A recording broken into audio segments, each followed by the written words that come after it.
Chapter 761, Escape. Chapter 761, Escape. Upon the arrival of the Rakshasa race, Yin's eyes first flashed with shock. Thereafter, he gradually realized something and was delighted. The heavens are on my side. Yin was way too smart and realized before long that this might be his only shot at escaping. Su Zimo did not have much of an impression towards the primordial 9 races. After all, that was an era long forgotten. In Su Zimo's opinion, there were good, bad, kind and evil people from every race. That was the case even among the human race. However, the Rakshasa before him targeted his great Qian imperial seal and coiling dragon seal from the get-go, that ignited Su Zimo's killing intent. It was clear that this intruder was hostile and wanted to kill for his treasure. Su Zimo was expressionless and put the great Qian imperial seal and coiling dragon seal away in his storage bag. You have a death wish. The Rakshasa in midair was enraged when he saw what Su Zimo did. He smirked coldly and revealed blood-stained fangs as he declared with a cold voice. Suddenly, Yin spoke and said darkly, Su Zimo, let's stop fighting and escape to survive respectively. Escape? Su Zimo shook his head. Be it up in heaven or down in hell, there's nowhere left for you to run. Fufu, the Rakshasa race has already arrived and you can't even guarantee that you can get out alive. Yet, you want to kill me? Yin laughed coldly. Additionally, even if you can survive, can you guarantee the same for your friends back in Myriad Phenomenon City? Su Zimo's heart sank. In truth, the moment the Rakshasa appeared, he thought about how many of them there were. If this was not the only one, where were the other Rakshasas? The god race that abducted Nian had not shown themselves as well, where were they now? Could the appearance of the Rakshasa and god race in the ancient battlefield be the reason why the phenomenon ranking was brought forward this time round? Uneasy thoughts bubbled in Su Zimo's mind. Su Zimo, I'd advise you to hurry back to Myriad Phenomenon City as soon as possible to check up on your friends and spirit beasts. You might be able to salvage their corpses if you get back earlier. Yin said as he retreated. Su Zimo's expression darkened instantly and a furious glint flickered through his eyes. He strode forward and said coldly, I'll make sure I kill you before I return. How dare the two of you ants ignore me? The Rakshasa in midair widened his eyes and shrieked, feeling as though his dignity had been challenged severely. There was no way he knew that the two people before him were the top 2 of the phenomenon ranking. They could be considered as the strongest paragons of this generation and rare monster incarnates of history.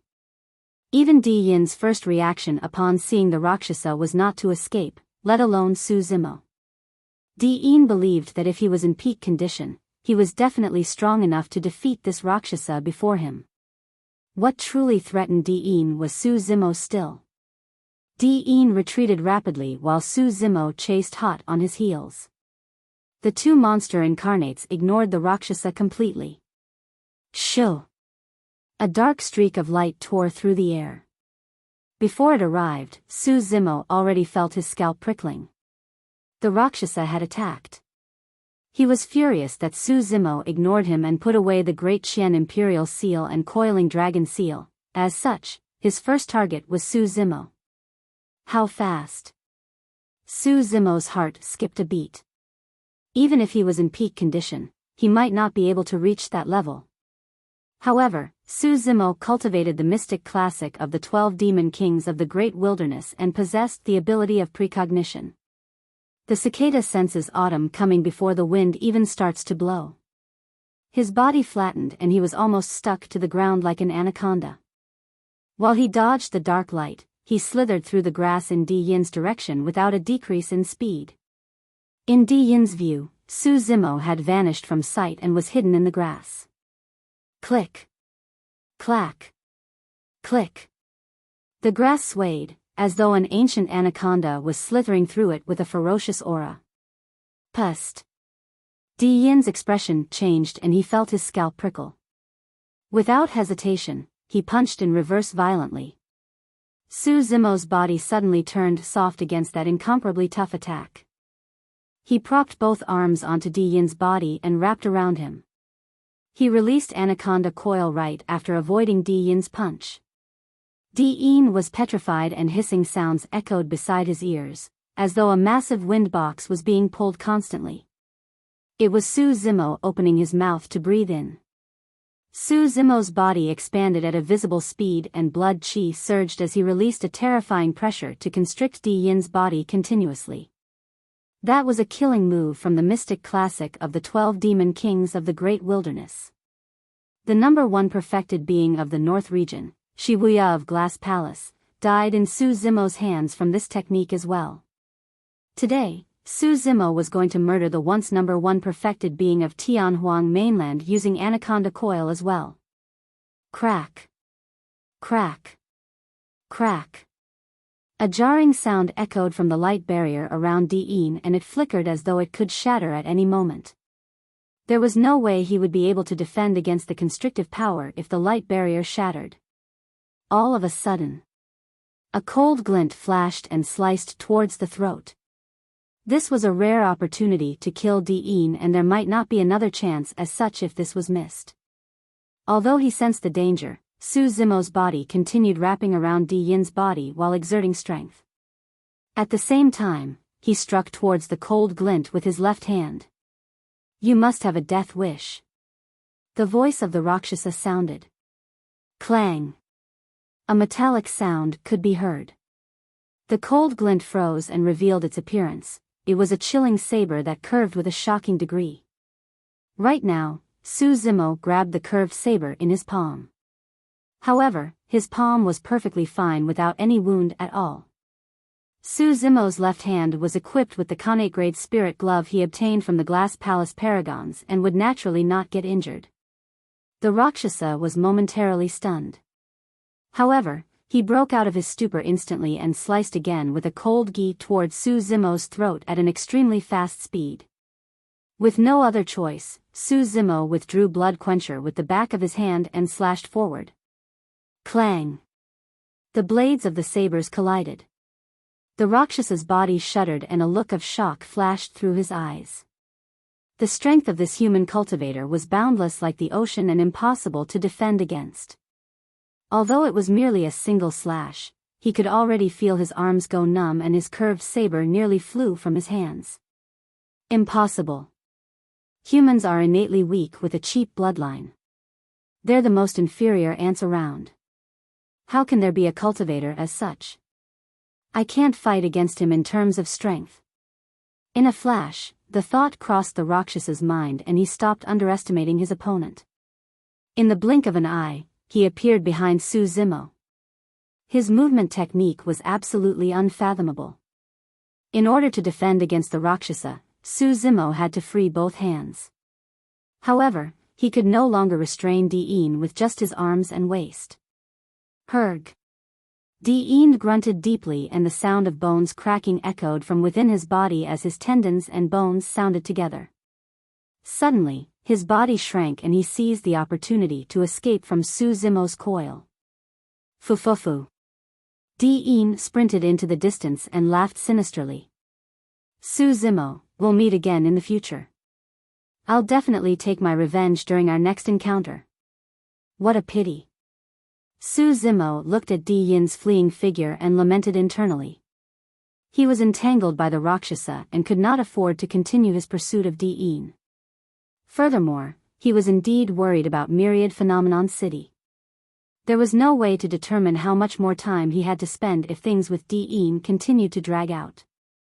I've got to kill this Rakshasa and hurry back. At that thought, Su Zimo shrugged his wrist and Blood Quencher buzzed loudly with an immense blood qi.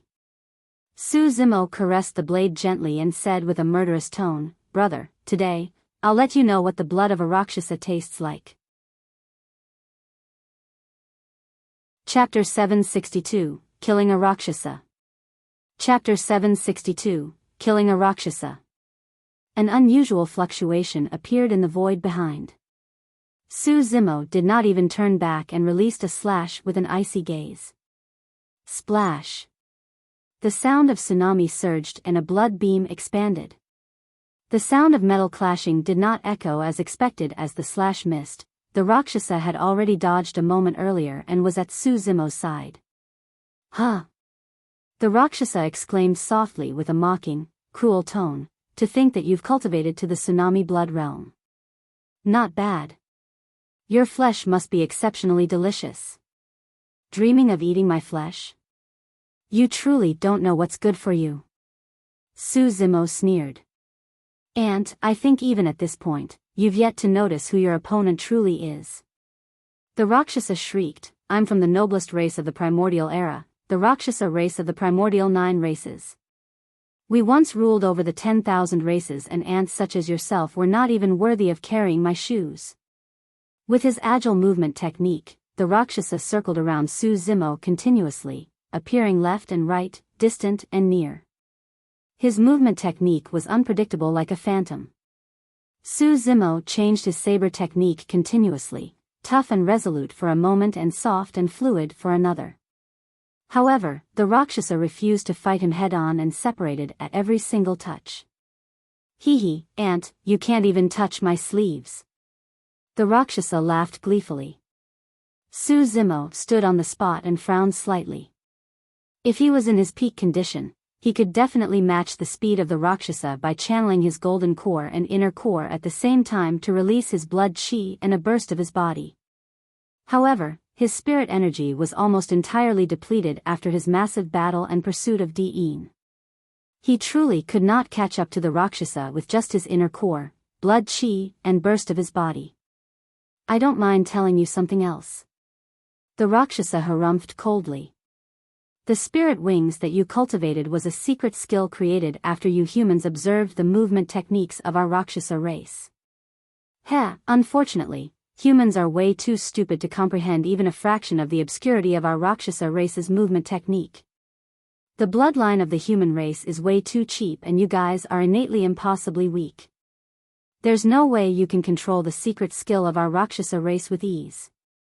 It was true that Ethereal Wings was inspired from the Rakshasa race. Unfortunately, humans and Rakshasas were two different races at the end of the day. The structure of a Rakshasa's body and even their bloodline had evolved after a long time. Coupled with their wings, they had almost zero resistance when they flew in the air. However, humans had a distinctly different body from the Rakshasas. Naturally, Ethereal Wings could not attain the same speed of the Rakshasa race as well. Su Zimo's face was calm as water and he thrust Blood Quencher into the ground.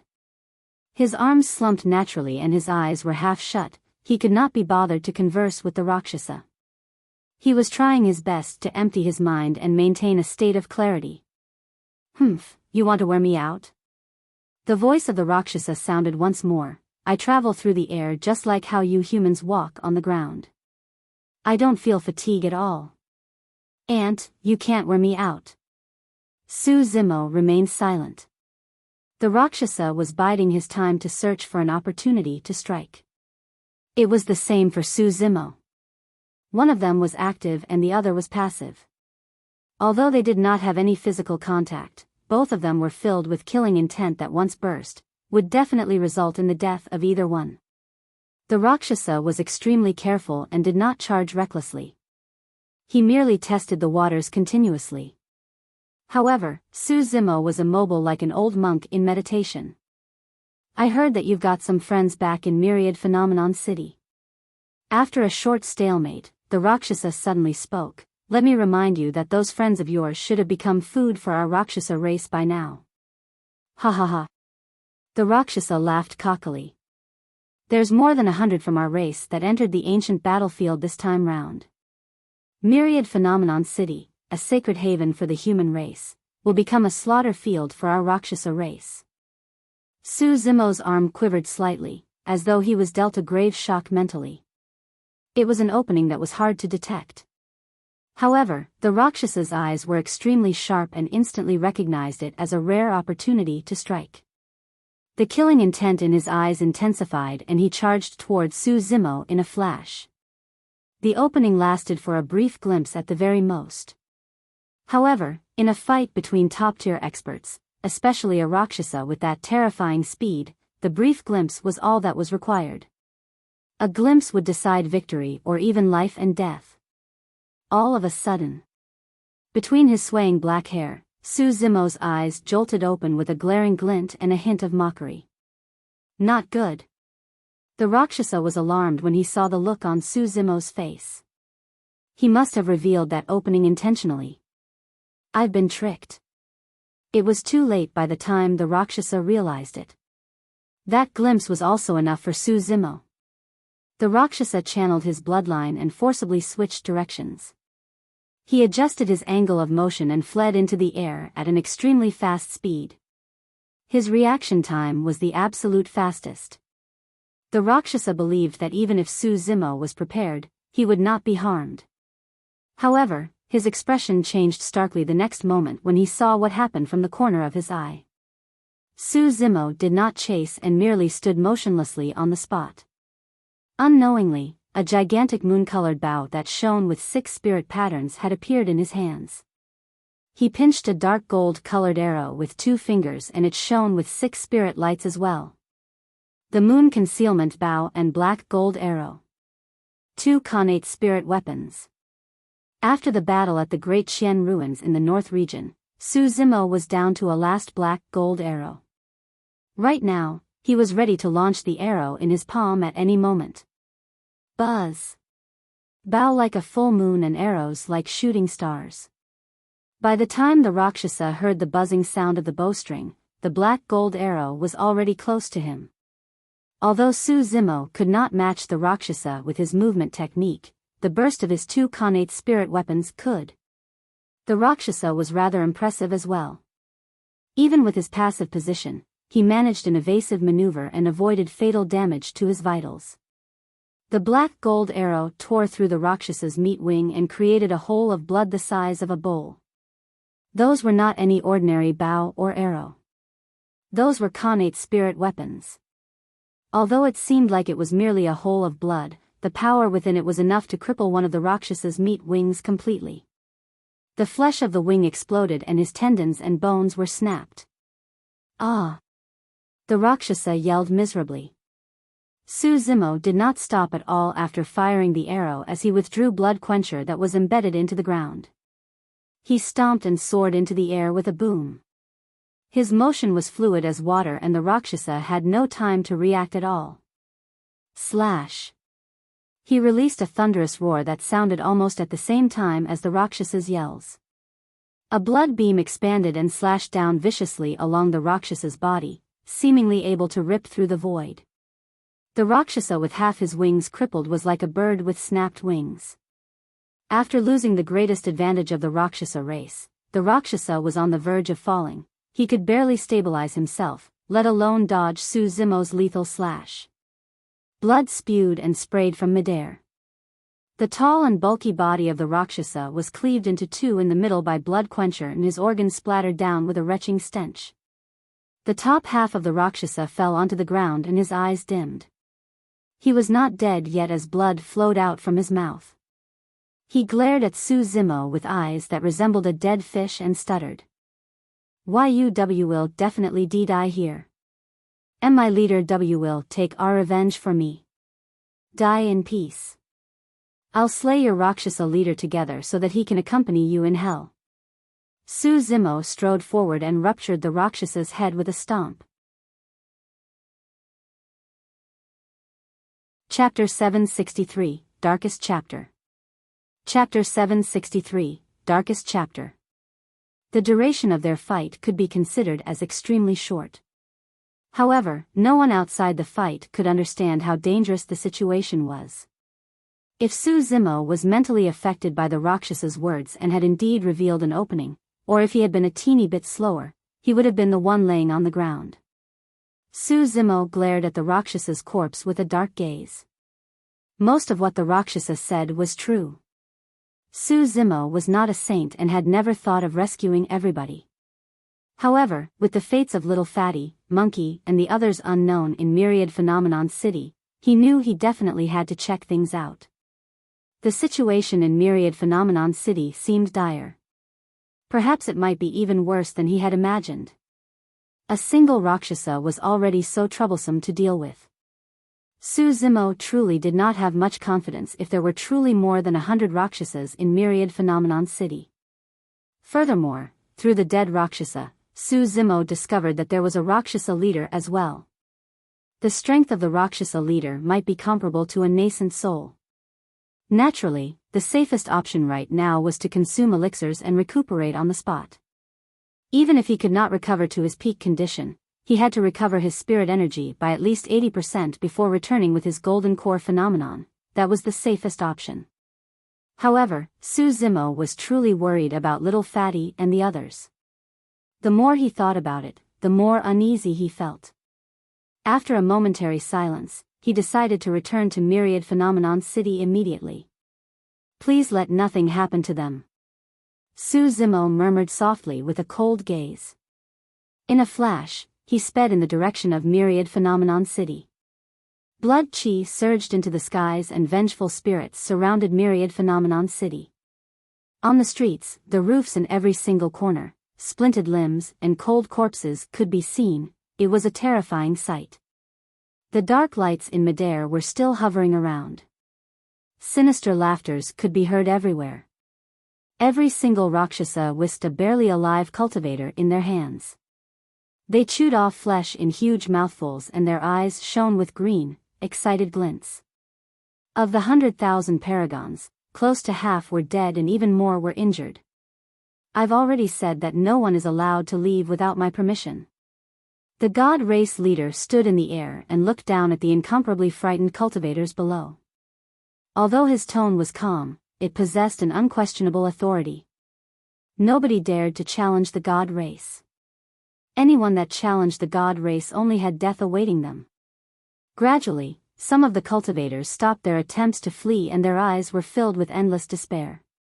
Some of them stood on the spot stiffly and gazed at the corpses in the cesspools of blood with blank expressions as though they've lost their souls. Very good. The god race leader's lips curled and gave a chill remark. As long as you guys stay here obediently, I won't kill unreasonably nor would I consume you guys as food like the Rakshasa race. In the eyes of the god race, humans were extremely cheap and their flesh were incomparably dirty. They could not bring themselves to consume something this lowly. Humph. When he heard that, the Rakshasa leader in midair harumphed coldly and raised his arm before hollering, "Clansman, have you had your fill? My stomach's almost bursting." Enjoyable. A Rakshasa roared in laughter. The Rakshasa leader nodded and waved his hand before declaring, "Ants of the human race, listen up. As long as you guys stay in Myriad Phenomenon City obediently and not harbor any thoughts of escaping, the Rakshasa race can spare your lives for the time being as well. Leader, although we've had our fill of eating, we haven't had our fill for killing." A Rakshasa shouted, unable to contain the excitement in his eyes. "What do you know?" The Rakshasa leader smiled sinisterly. "If we kill the humans, their flesh won't be fresh anymore. I intend to rear them in Myriad Phenomenon City as food for us in the future." "You sure are wise, leader." Many Rakshasas shouted in unison as their eyes lit up. Perfected Lord Yujun trembled in rage when he heard that. Monkey Lu sighed deeply. When he saw everything that was happening, it was as though he could feel the despair and helplessness of the human race back in the primordial era when they were subjugated by the 10,000 races. More cultivators stopped in their escape attempts. They had almost no shot at survival if they continued fleeing away from the city. If they remained in Myriad Phenomenon City, they could at least remain alive for a period of time. "Nian Qi is in the hands of the god race, I can't leave. You guys leave first and look for first. Don't let him return here no matter what." Qing Qing had a conflicted expression and eventually made the decision after mulling momentarily. Little Fatty and the others did not recognize Nian Qi.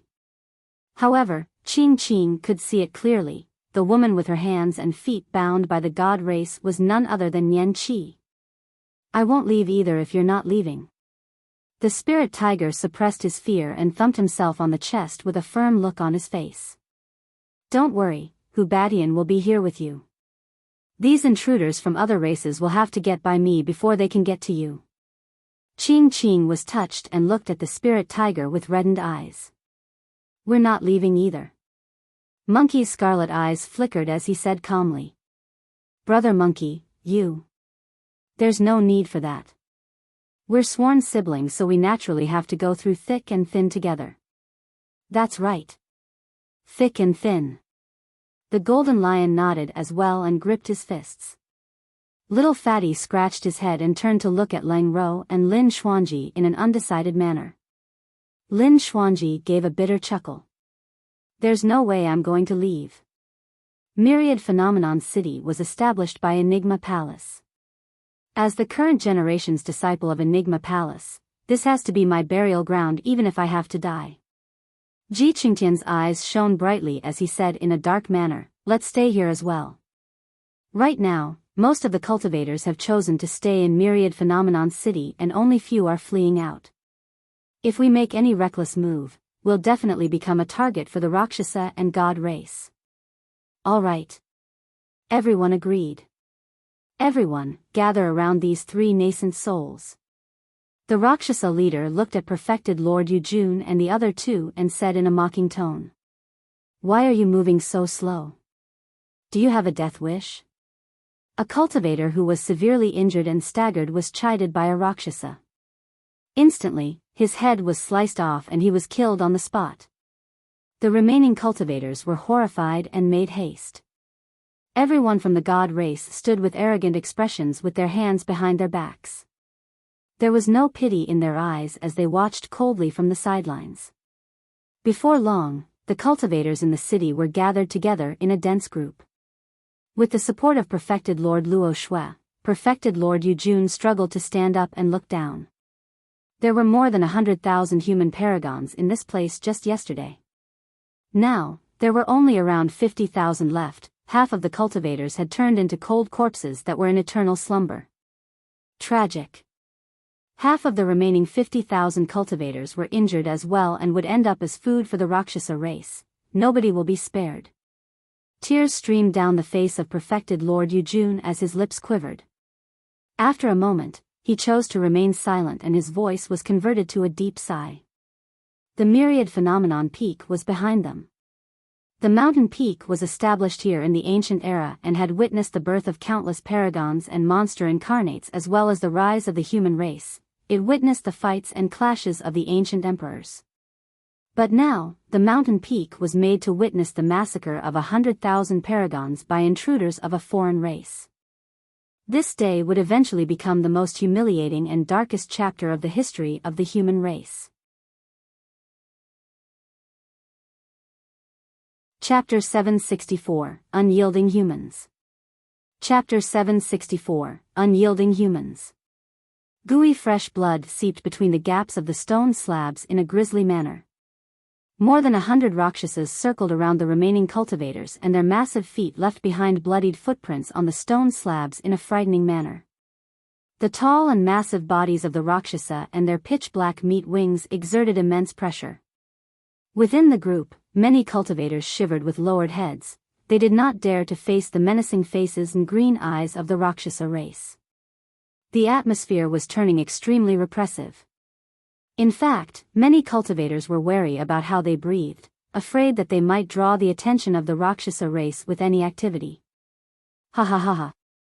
The Rakshasa leader was delighted when he saw that and reared his head in laughter. So, these are the so-called paragons of the human race. How worthless. Nobody refuted him. Lin Xuanji and the others had cold expressions. Although their hearts were blazing with rage, they repressed their emotions. The god race leader stood in the air and swept his gaze across the cultivators gathered beneath indifferently. Most of the cultivators here can't be considered as paragons. He paused for a moment before changing the topic, smirking in a carefree manner. I heard that there's a total of 108 spots on the phenomenon ranking of the human race. Only those that are able to get a spot on the phenomenon ranking can be considered as true paragons of the human race. Huh? The Rakshasa leader grinned. His gaze fluttered as he declared loudly, "Who are the paragons of the phenomenon ranking? Stand up and let me take a look at you." He placed emphasis on the word paragon, and his tone was murderous. Everyone could hear the killing intent in the Rakshasa leader's tone. Originally, a listing on the phenomenon ranking was an immense honor for cultivators and they would gain fabulous rewards as well. But now, the phenomenon ranking was a mark of death for these cultivators. Nobody stood out. Anybody that stood out would die. Foo-foo. The Rakshasa leader laughed sinisterly.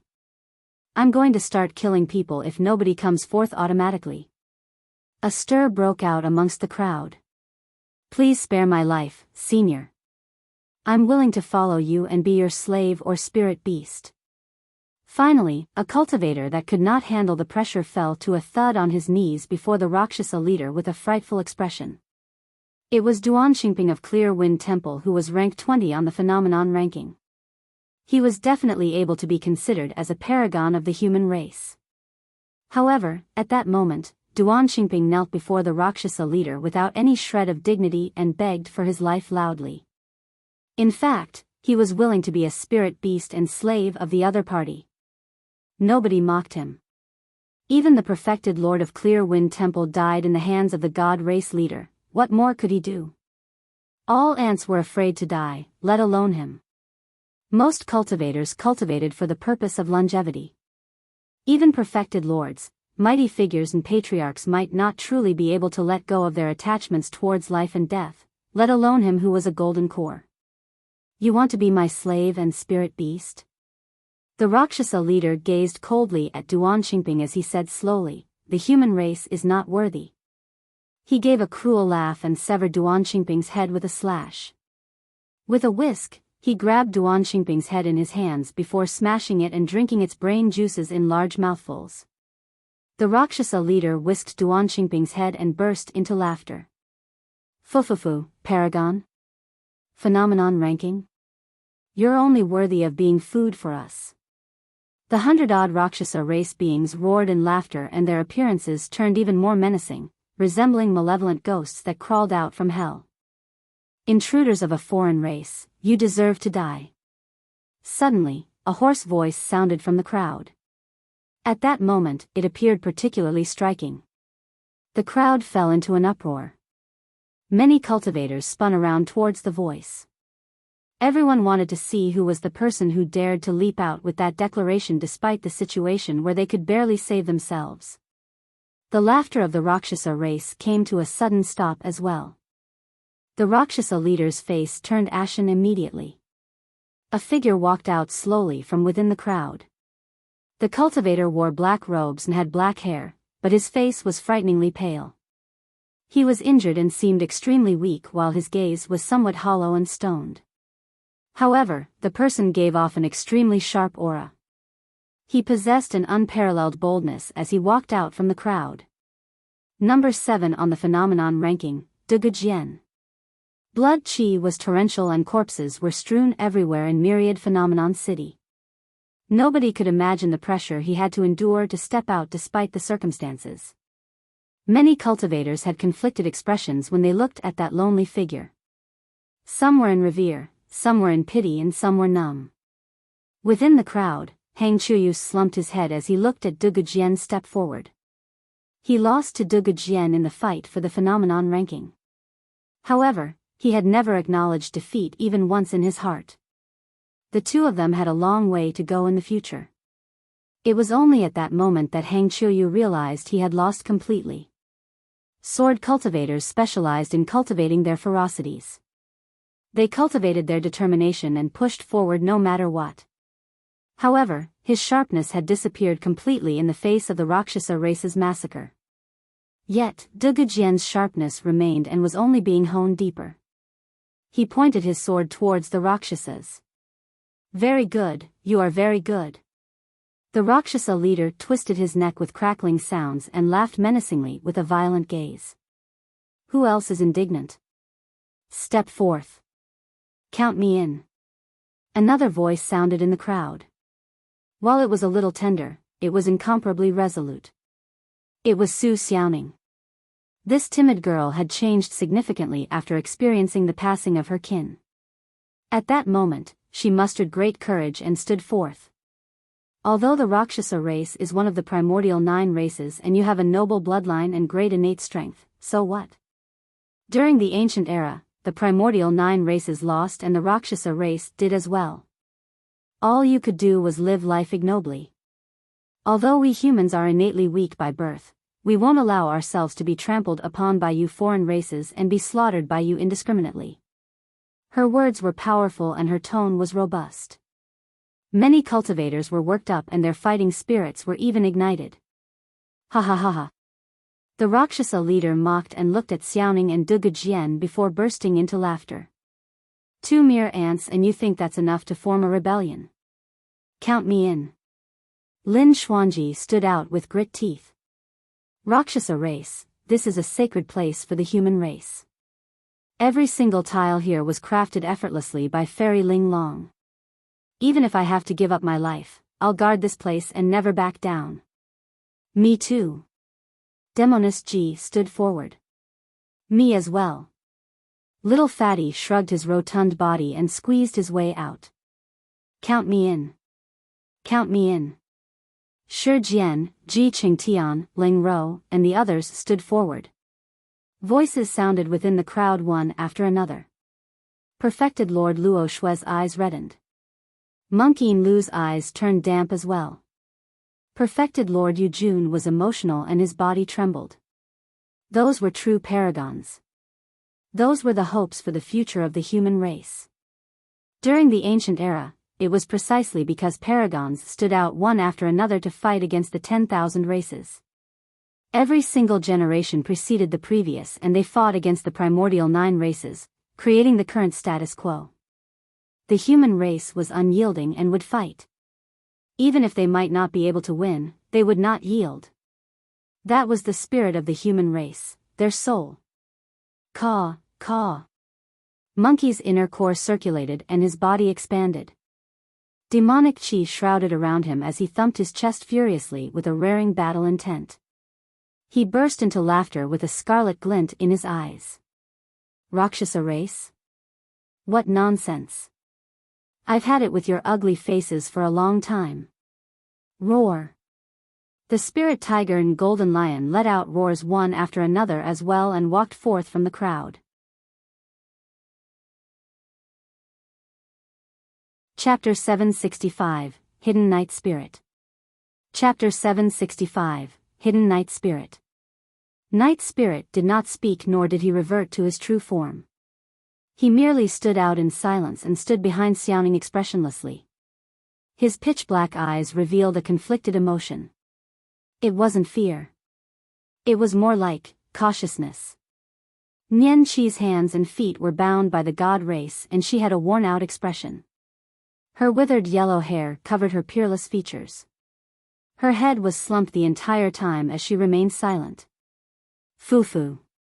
The god race leader raised his brow and said with a fake smile, seems like it's been a long time since the Rakshasa race has been out.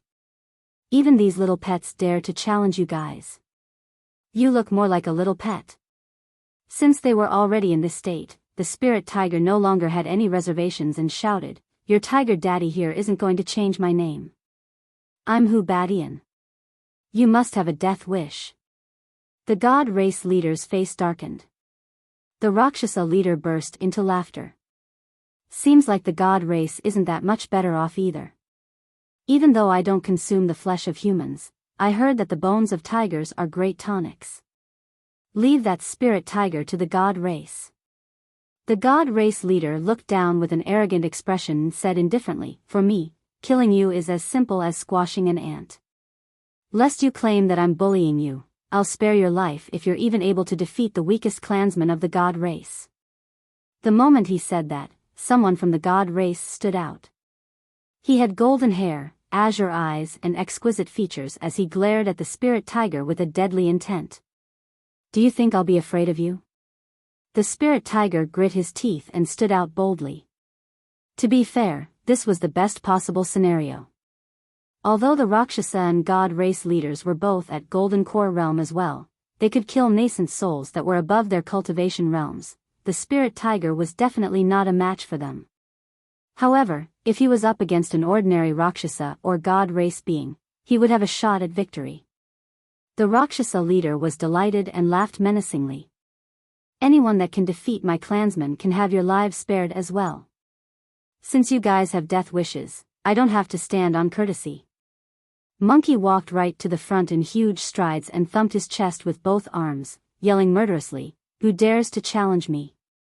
The tension on both sides was high. How dare a demon monkey act so insolently? You're asking to die. A Rakshasa spread his wings and soared into the air, charging towards Monkey in a flash. That single action caused a massive fight to break out on both sides. Apart from the god race that sent one person to fight against the spirit tiger, the Rakshasa race also sent 13 people to fight against Xiaoning, Little Fatty, Leng Ro, Ji Qingtian, Shijian, Mingzhen, Demoness Ji, Monkey, Qing Qing, Night Spirit, Little Fox, the Golden Lion and Dugu Jian. No matter it was the solo god race being or the 13 Rakshasas, all of them possessed frightening combat strength. However, Little Fatty and the others were at different levels. Monkey had a torrential ferocity and had the advantage against the Rakshasa with his powerful strength, steely fist techniques and agile movements. The Rakshasa could not get close to him at all. Mingzhen was number 4 on the phenomenon ranking and had a stable foundation. He also knew many secret skills of the Buddhist sects and was protected by the world-cleansing Green Lotus. He was equally matched against the Rakshasa. Ji Qingtian, Leng Ro, and the others could only manage to defend passively. Xiaoning, Qing Qing and the others were in extremely treacherous situations the moment they exchanged blows. They could die at any moment. Xiaoning was a disciple of Elixir Yang sect. She surpassed everyone in the same cultivation realm in terms of elixir refinement. However, her combat strength was not stellar. How could she fight against the Rakshasas? Clang! The Rakshas's curved saber transformed into a cold streak of light and was about to slice Xiaoning's throat when it was repelled by 5 fingers that darted out of the blue.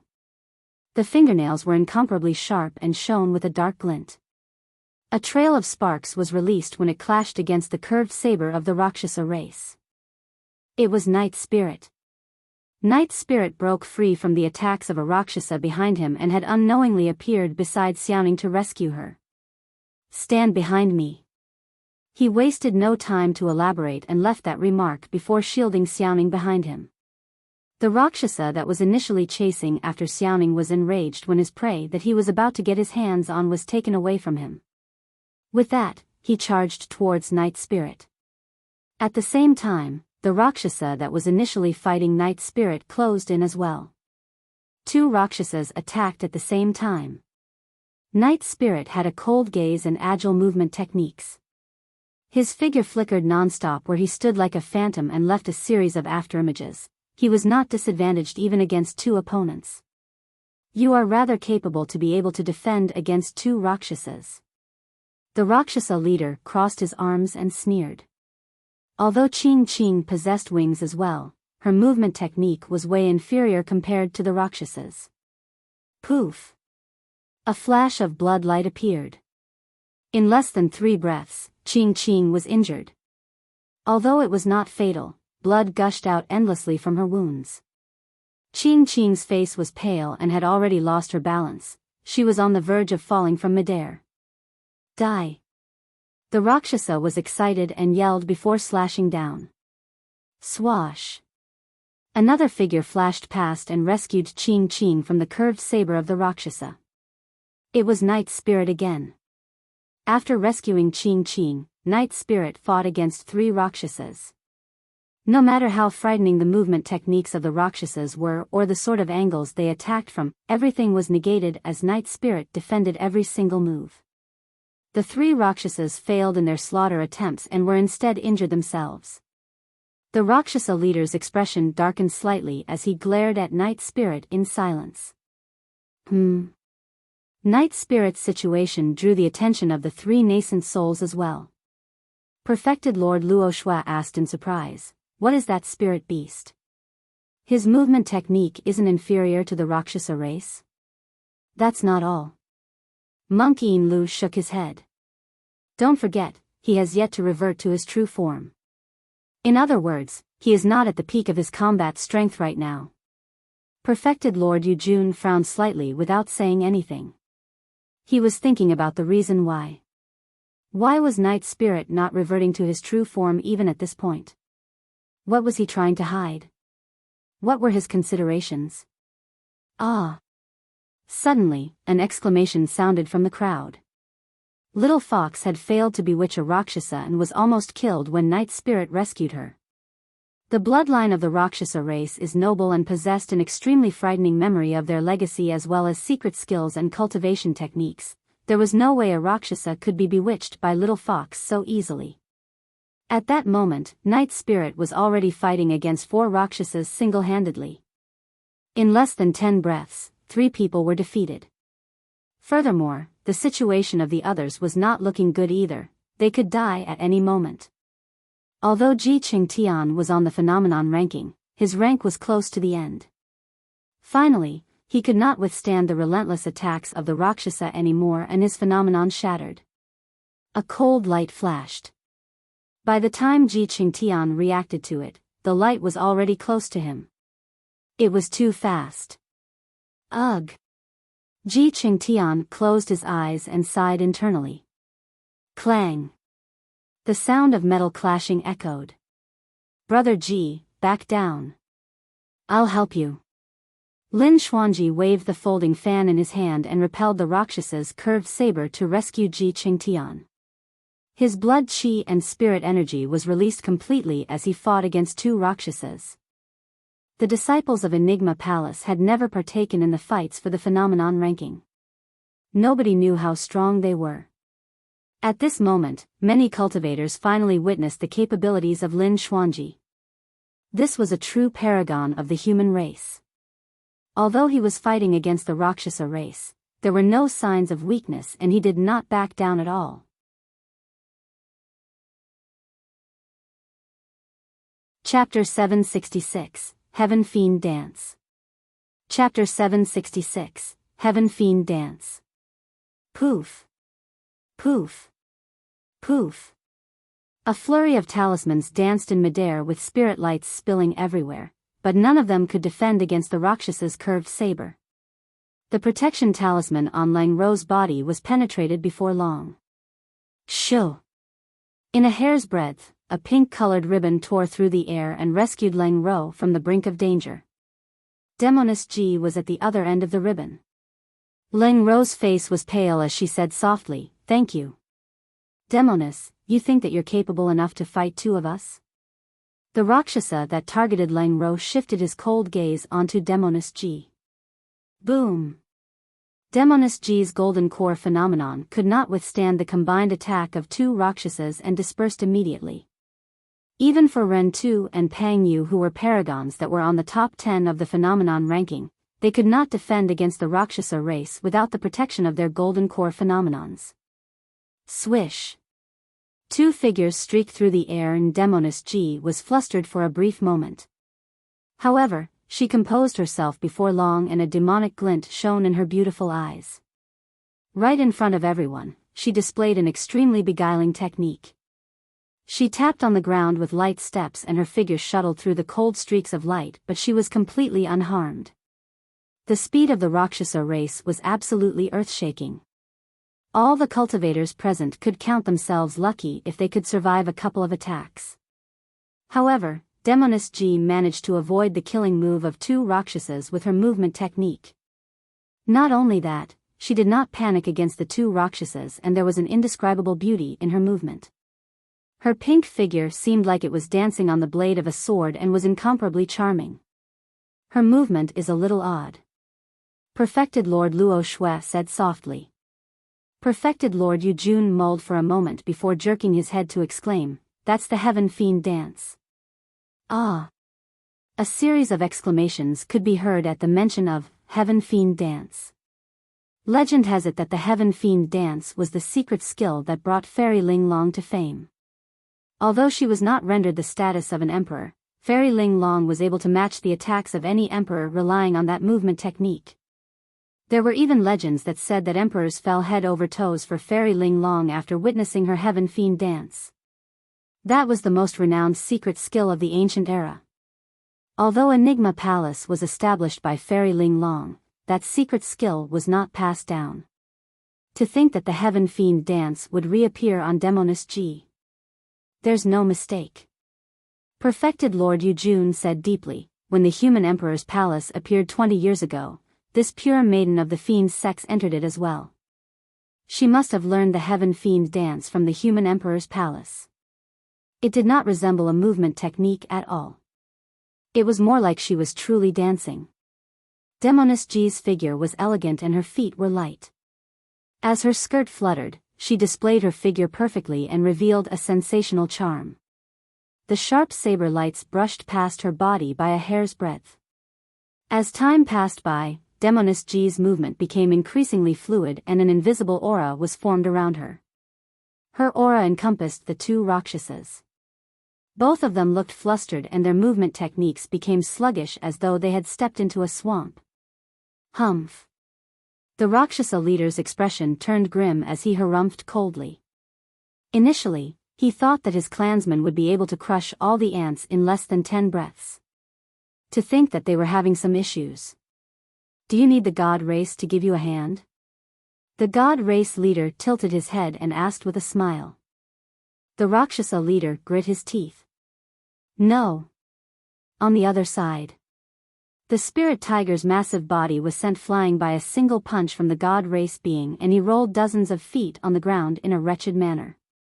His head was spinning and he could no longer recall if this was the 5th or 6th time it had happened. At that moment, he was injured from head to toe. He was completely defeated in terms of strength and speed. He was not a match at all. If the spirit tiger did not fuse his palm with the 4 claws of the divine being of the tiger race back in the astral dragon sputum lair and underwent a complete transformation, his body would have been ruptured by the god race being a long time ago. The spirit tiger felt that he was already at his limits to be able to survive till now. Roar. He growled deeply and attempted to struggle and stand up.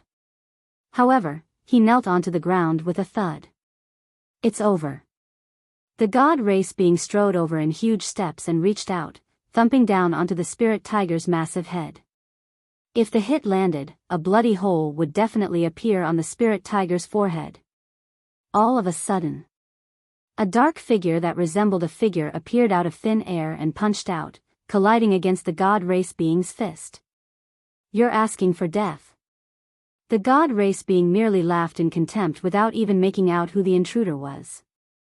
No matter who it was, anyone that tried to take the god race head-on in melee combat to challenge their physique and blood chi merely had a death wish. The god race being channeled his golden blood chi and he shone brilliantly like a divine being. His aura rose intensely and the sound of tsunami even echoed from the surface of his fist. Bang! The two fists collided. The moment the flesh and bones collided, a dull sound of defeat echoed. The expression of the god race being froze and his initially disdainful gaze vanished immediately. He frowned and staggered 3 steps back, as though he was in considerable pain. A god race being was knocked back by someone else. Everyone focused their attention and were dumbstruck. It was Night Spirit. Unknowingly, Night Spirit managed to break out of the focused attack from 4 Rakshasas and charged over to punch someone from the god race and rescue the spirit tiger. You have a death wish. The god race being was enraged and charged towards Night Spirit. At the same time, the 4 Rakshasas arrived. Right now, Night Spirit was fighting against 4 Rakshasas and a god race being. However, there were still no signs of his defeat. The god race leader narrowed his gaze and his eyes flickered. This was getting interesting. What was this thing that was able to match the Rakshasa race in speed and the god race in strength? Almost at the same time, the Rakshasa and god race leaders exchanged glances. The god race leader smiled gently and asked, "Can you tell what's the background of the man in black?" "I don't care what he is. At the very most, I'll step in personally to kill him once and for all." The Rakshasa leader replied coldly without any expression. "That's true." The god race leader nodded. "Although he is fast and has decent strength, he's far off when compared to us." Just as the two leaders were chatting idly, something changed on the battlefield. The golden lion finally failed to defend and was slashed across the back by a Rakshasa. Almost cut into two, he fell to the ground severely injured and passed out on the spot with blood gushing out. Xiaoning rushed over hurriedly. Knight's spirit frowned slightly and a brutal killing intent flashed through his deep eyes briefly before vanishing. Roar! Monkey shielded the golden lion behind him and his eyes shone with a bloodshot shade. He let out a deafening roar and completely entered a berserk state. His bloodshot eyes seemed like they possessed boundless strength. In his berserk state, Monkey triggered the power in the depths of his bloodline and his strength and speed exploded. He had almost no sanity left and the only thought in his mind was to kill. Furthermore, he could not experience pain on his body. Among the 7 sworn siblings, apart from Night Spirit and Su Zimo, Monkey was the strongest. Monkey was even more frightening in his berserk state.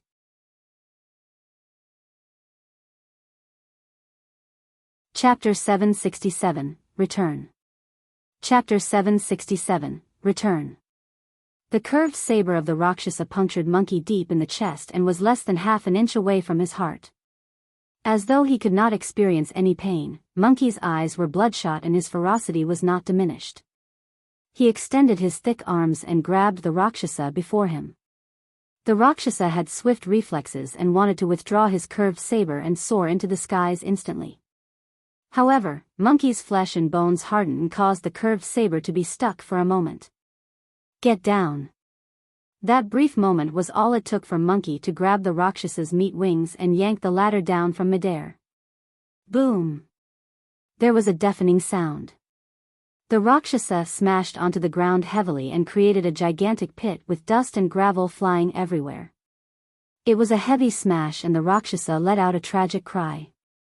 His blood chi was dispersed and his bones felt as though they were going to break. Ga ga ga. Monkey grinned and grabbed the Rakshasa's meat wing with one arm. With a whirl, he yanked the Rakshasa out of the pit and smashed the latter fiercely onto the other side. Bang! Bang! Bang! He repeated it thrice in succession. The Rakshasa was severely injured from the smashes and was barely breathing. The Rakshasa race had a frightening bloodline. If it was any other living being, they would have been smashed into sludge.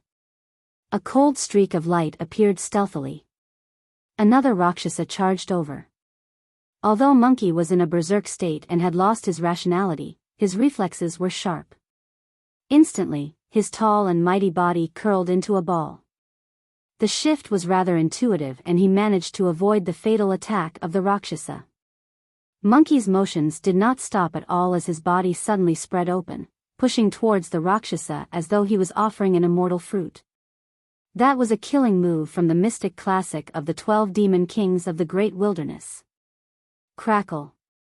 After Monkey's massive body curled up and unfurled, his tendons shuddered and his bones rang to release an unparalleled strength.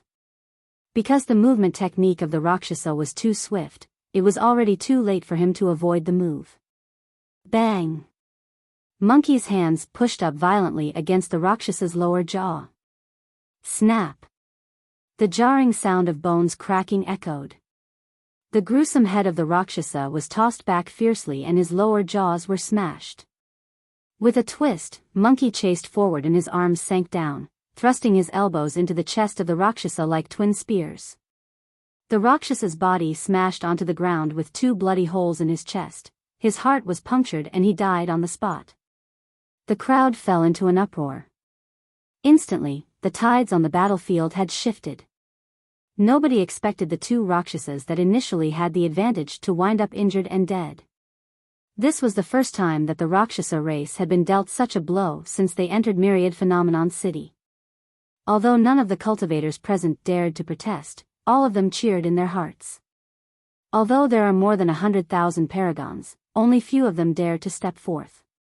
They're not even comparable to these few demon beasts. What a tragedy. Perfected Lord Yujun lamented sorrowfully. It did not matter even if a Rakshasa was killed before them, the situation was not going to change.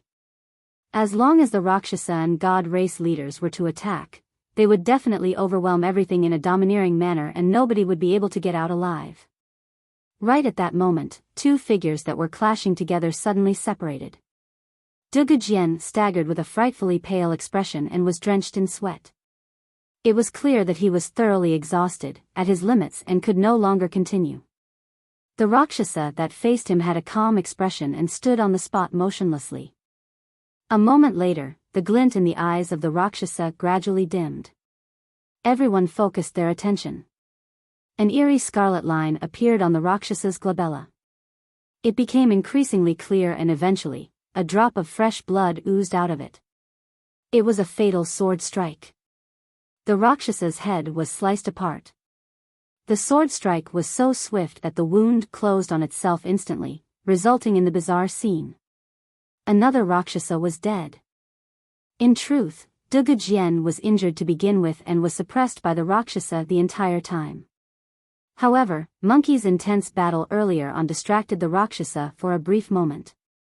Dugujian cultivated the Tao of the sword and his focus was crystal clear. His heart of the sword gave him clarity and he was extremely sharp towards anything that happened in outside world. He spotted that brief opening instantly. His sword strike was a fatal blow. While the Rakshasa was fast, his sword was faster. Although it was only a single strike, he exemplified the terrifying killing power of the Tao of the sword to its greatest extent. His sword strike seemed like it was sending a message to everyone. Even the primordial 9 races are not invincible and will die. Even they can't deal with the sharpness of the sword Tao. The Rakshasa leader's expression was completely ashen after 2 of his Rakshasa clansmen were killed in succession. Good strike, good strike. He clapped with a cold gaze and said frostily, initially, I was considering whether I should spare your lives. But now, I've made up my mind. The Rakshasa leader snarled word by word murderously, none of you human paragons shall dream about leaving Myriad Phenomenon City alive. You're dishonest, reneging on your words. Xiaoning glared furiously as she pointed to Dugujian and Monkey. It's clear that they won. Dishonest? The Rakshasa leader stared at Xiaoning and sneered, I'm the one that sets the rules so I decide what happens. Ants like you aren't worthy of negotiating with me. I'm going to have all the paragons on the phenomenon ranking buried here. The Golden Core phenomenon ranking is the greatest joke of your human race. From this day forth, the phenomenon ranking shall become history. Nobody spoke and the atmosphere was tense. It was as the Rakshasa leader had said, if the paragons on the phenomenon ranking were all dead and more than 100,000 paragons were buried here, the phenomenon ranking would become the greatest humiliation of the cultivation world. Even if the phenomenon ranking was established by Fairy Ling Long and had been passed down from the ancient era, Enigma Palace would be too ashamed to carry on hosting it. I'm afraid to disappoint you. Dugujian said coldly, the top 2 of the phenomenon ranking have left Myriad Phenomenon City a long time ago. Those 2 are the true paragons of our human race, true monster incarnates who are comparable to the human emperor. I'm merely 7th on the phenomenon ranking, but I'm already able to slay you Rakshasas. If those 2 monster incarnates are here, there's no way you intruders of foreign races will be able to maintain that cockiness. The 2 monster incarnates that Dugujian was referring to were Su Zimo and Dian. He. The Rakshasa leader sneered, paragons? Monster incarnates? Those 2 must be scared out of their wits such that they don't dare to return, right? His words resonated with the thoughts of many cultivators present. If they were in the same position and saw what happened in Myriad Phenomenon City, they would have chosen to flee far away instead of returning to the city. Even the nascent souls had to avoid this and chose to flee. What did it matter if they were paragons on the phenomenon ranking? The situation right now was extremely clear. Myriad Phenomenon City was an endless hell and anybody that entered will not have a chance to leave. The Rakshasa leader rubbed his chin and laughed menacingly. If those 2 dare to return, I guess I'll give them a chance to survive. They can be my spirit beast slaves. Kill them. The Rakshasa leader waved and more than 10 mighty figures behind him transformed into streaks of dark lights that bolted towards Monkey and the others. Perfected Lord Yujun and the other 2 bore pained expressions. Naturally, they could tell that Monkey and the others were already at the end of the road. How could they defend against the attacks of more than 10 Rakshasas? Ah! Suddenly, a long howl sounded from the distant horizons, tearing through the clouds and shattering metal and rocks. Everyone was shocked. Ah! The moment the first howl landed, a second howl sounded. The second howl was even closer.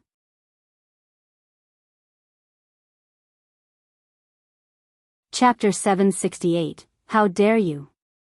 None of you shall be spared. Chapter 768, How Dare You? None of you shall be spared. The intruder did not bother to conceal his tracks and charged right into Myriad Phenomenon City. Moreover, his speed was shocking.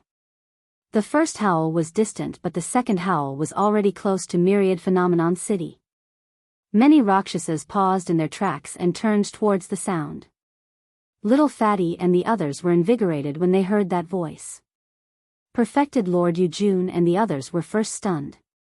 Thereafter, they could not help but stand up, as though they had recalled something. Many cultivators had lost expressions.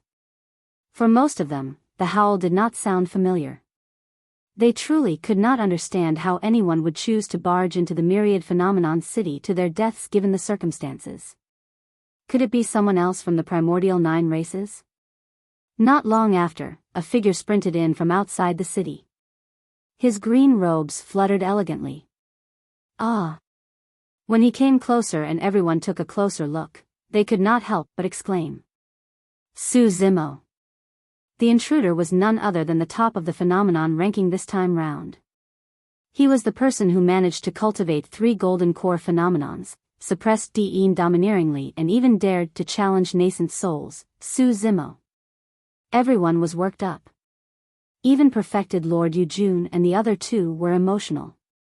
By some freak coincidence, Su Zimo managed to leave Myriad Phenomenon City and avoid this catastrophe. None of them expected him to make the decision to return. You are truly befitting to be number 1 on the phenomenon ranking.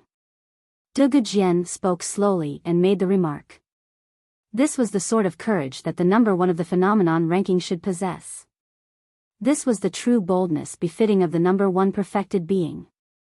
Little Fatty and the others could not help but cheer at the sight of Su Zimo's return. Although the remaining 50,000 cultivators did not cheer, they were much more spirited and positive as well. The Rakshasa and God race leaders could clearly sense the shift in the moods of the cultivators. The God race leader glanced at Su Zimo indifferently for a brief moment before retracting his gaze. He had seen too many of such paragons and monster incarnates, and killed too many of them as well. This person looked extremely ordinary. There was nothing special about him. He was long indifferent to things. The Rakshasa leader stuck out his grisly red tongue and smacked his lips. He glared at Su Zimo's body and sniffed carefully before murmuring in an intoxicated manner, to think that there would be such high-quality meat in the human race. How rare. Su Zimo's expression had been frighteningly grim ever since he entered Myriad Phenomenon City. Myriad Phenomenon City was dyed almost entirely red and corpses were strewn everywhere in a horrifying sight. Those cultivators had died in wretched manners. Many of the corpses were incomplete and there were clear signs of their bodies being chewed off. When he came closer and saw the injuries on Little Fatty and the others, the killing intent in Su Zimo's eyes intensified. They were almost corporeal and could spew out. Su Zimo swept his gaze through the crowd and lingered briefly on perfected Lord Yujun's group. The situation was even worse than he had imagined. Of the dozens of nascent souls, more than half might have already died. Eventually, Su Zimo's gaze shifted onto Nian Qi. Nian Qi's head was initially slumped and she did not speak at all, nor did she acknowledge Qing Qing and the others. She was worried that she would implicate them. However, when she detected Su Zimo's gaze, Nian Qi could not hold it back any longer. Instantly, all the grievances she suffered surged into her heart as she bawled out in tears, "Mister! Don't cry, I'll save you." Su Zimo's voice was gentle. Ugh! Nian Qi held her tears back and nodded with vigor. Tisk! The God race leader could not help but laugh as he said idly with mocking eyes, "If I were you, I'd start thinking about how to save myself instead. The other 6 god race beings crossed their arms and burst into laughter. When Su Zimo approached, many cultivators gradually noticed something unusual. His spirit energy seems to be depleted? Yes, I sense that too. How is he going to fight against the Rakshasa and god race like that? I heard that he's extremely strong in melee combat and can even take on a demon form. What's the use of a demon form? What demon can take on the primordial 9 races? Can he defeat nascent souls in his demon form? Those 2 leaders of their foreign races are even able to kill nascent souls. Many cultivators discussed in hushed whispers, and their initial elation gradually sank again. Everyone could tell that Su Zimo was in a terrible condition. His spirit energy was almost completely depleted after his massive fight with Dian. He also had a long journey back without resting at all.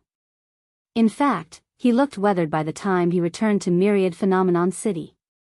Zimo, hurry and leave. Leave us. Suddenly, perfected Lord Luo Shue's voice sounded in Su Zimo's mind. She was using her essence spirit to send him a voice transmission. Notwithstanding the fact that your spirit energy is depleted and you're unable to release your golden core phenomenon, even if you're at your peak condition, you might not be a match for the Rakshasa and god race leaders. Perfected Lord Yujun sent a voice transmission as well. You possess specialties from the immortal, Buddhist and Fiend Daos, and you're the hope of the human race. As long as you don't die, you will definitely be accomplished in the future.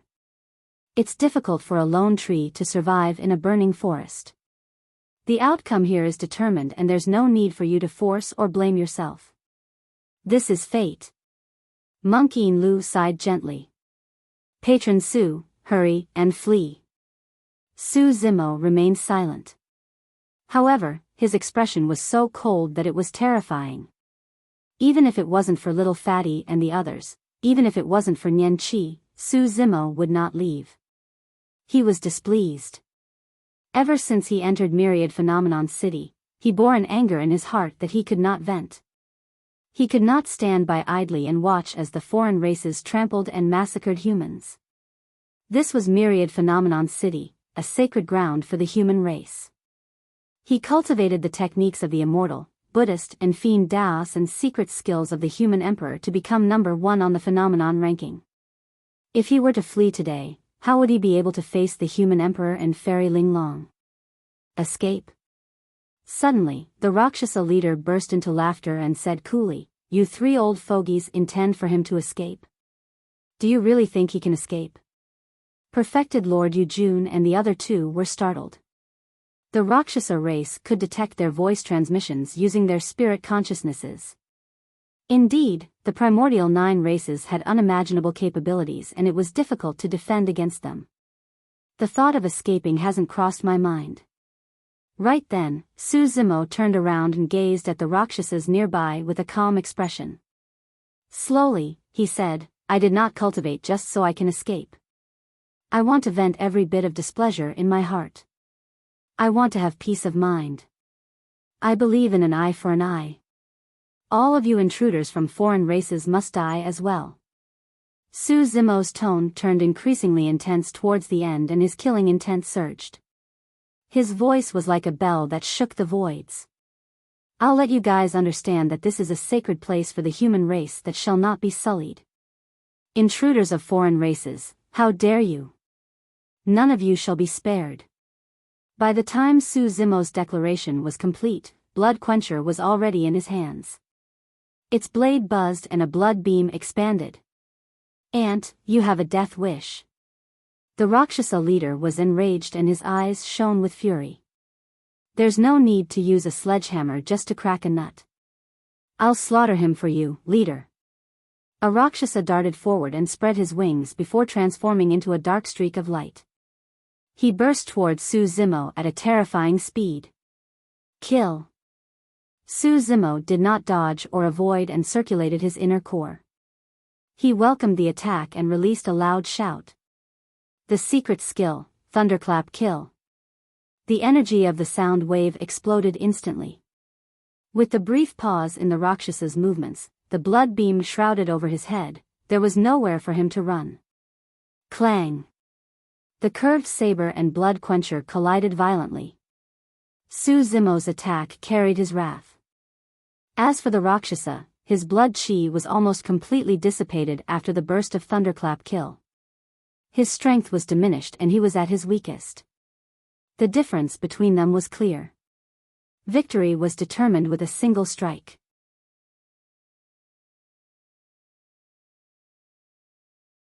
Chapter 769, Massacre. Chapter 769, Massacre. The dark light paused briefly and revealed the Rakshasa. Poof! The Rakshasa spat out a huge mouthful of blood with a pale expression. His palm was split with fresh blood gushing and he could no longer maintain his grip on the curved saber. It was repelled instantly. I've got to escape first. This human is too strong and I can't win him in terms of strength. I've got to wrap around him and look for another opportunity. The Rakshasa's reflexes were extremely swift and those thoughts flashed through his mind one after another. Swoosh!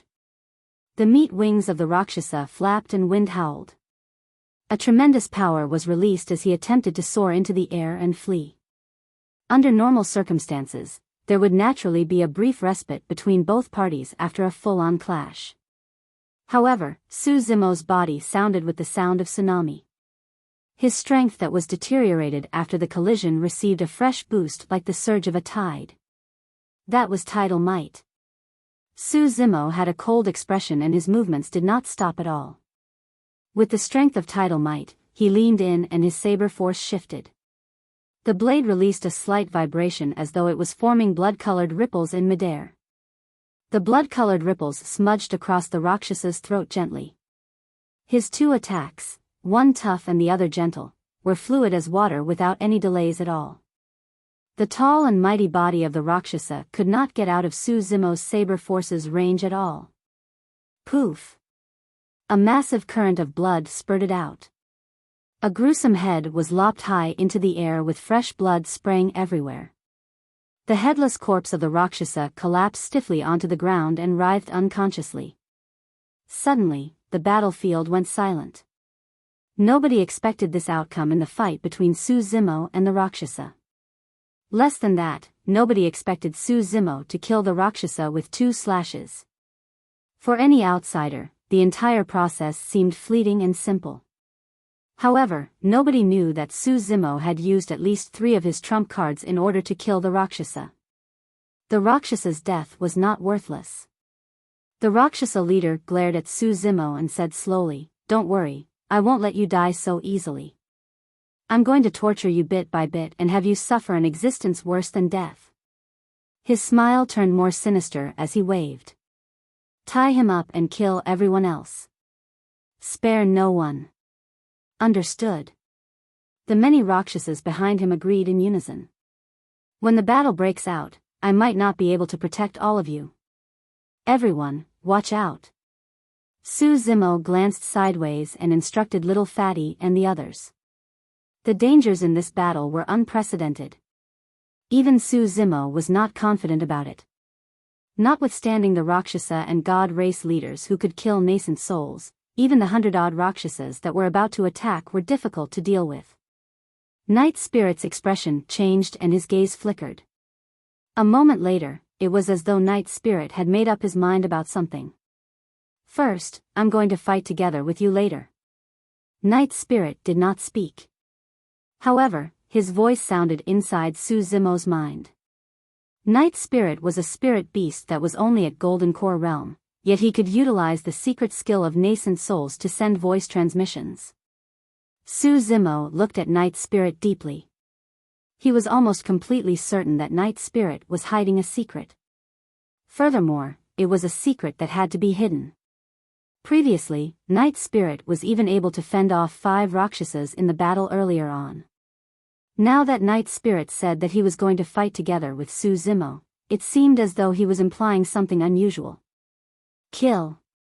Many Rakshasas flashed and dozens of dark lights scattered throughout the voids in all directions, charging towards Su Zimo instantly. Even a nascent soul might not be able to escape from such an attack unscathed. However, Su Zimo had an unfazed expression as he swung Blood Quencher and released the saber techniques of the Sea Calming Manual and Azura Saber together. The saber forces were relentlessly tight and nothing could penetrate them. The Rakshasa race was smart and they were innately talented in combat. The moment they sensed Su Zimo's immense strength, they naturally chose not to take him head-on and instead circled around him continuously. On the battlefield, Su Zimo's figure almost completely vanished and he was shrouded by a blood beam around him that formed a blood-colored barrier. In the skies, streaks of dark lights danced and revolved while charging forward continuously. They attempted to destroy the defense of the blood barrier but to no avail. If this drags on, Su Zimo is going to be disadvantaged. That's right, the saber technique released by Su Zimo requires immense stamina and mental focus. He can't afford to be distracted in the slightest bit. However, the Rakshasas are merely dancing effortlessly in the air biding their time. Victory for them is almost guaranteed. Perfected Lord Yujun's group revealed worried expressions as they panicked. If Su Zimo could not break out of this, he would die of exhaustion. On the other end, more than 30 Rakshasas lunged towards Little Fatty and the others. Everyone had grim expressions. Su Zimo could defend against the combined attack of more than 10 Rakshasas. However, the most they could defend against were 2 Rakshasas. Furthermore, the spirit tiger was severely injured in his fight earlier on. Monkey's eyes were no longer bloodshot and his berserk state had worn off. The injury on his chest was deep and he was almost incapable of fighting any longer with his diminished strength. There were only a few of them who could continue to defend against the Rakshasas properly. Their situation was not much better than Su Zimo's. Little Fatty, Lin Xuanji and Demoness Ji stood forward and shielded the group with resolute gazes, as though they were prepared to die. Monkey, the spirit tiger and the other spirit beasts struggled to stand up with no hint of fear as well. The 50,000 cultivators remaining had conflicted expressions as they looked at the figures before them. Deep in their eyes, there were even hints of guilt and shame. Although they were referred to as paragons, they were scared out of their wits by the foreign intruders right now and even had to depend on the demon beasts before them for protection. For the first time, everyone felt as though they were not worthy of being called paragons. More than 30 Rakshasas lunged forward with an unstoppable might, as though they could shred everything in their path to pieces. Against the pressure, Little Fatty and the other 2 were drenched in sweat and felt immensely tense, even their arms were trembling slightly. All 3 of their golden core phenomenons had already dissipated.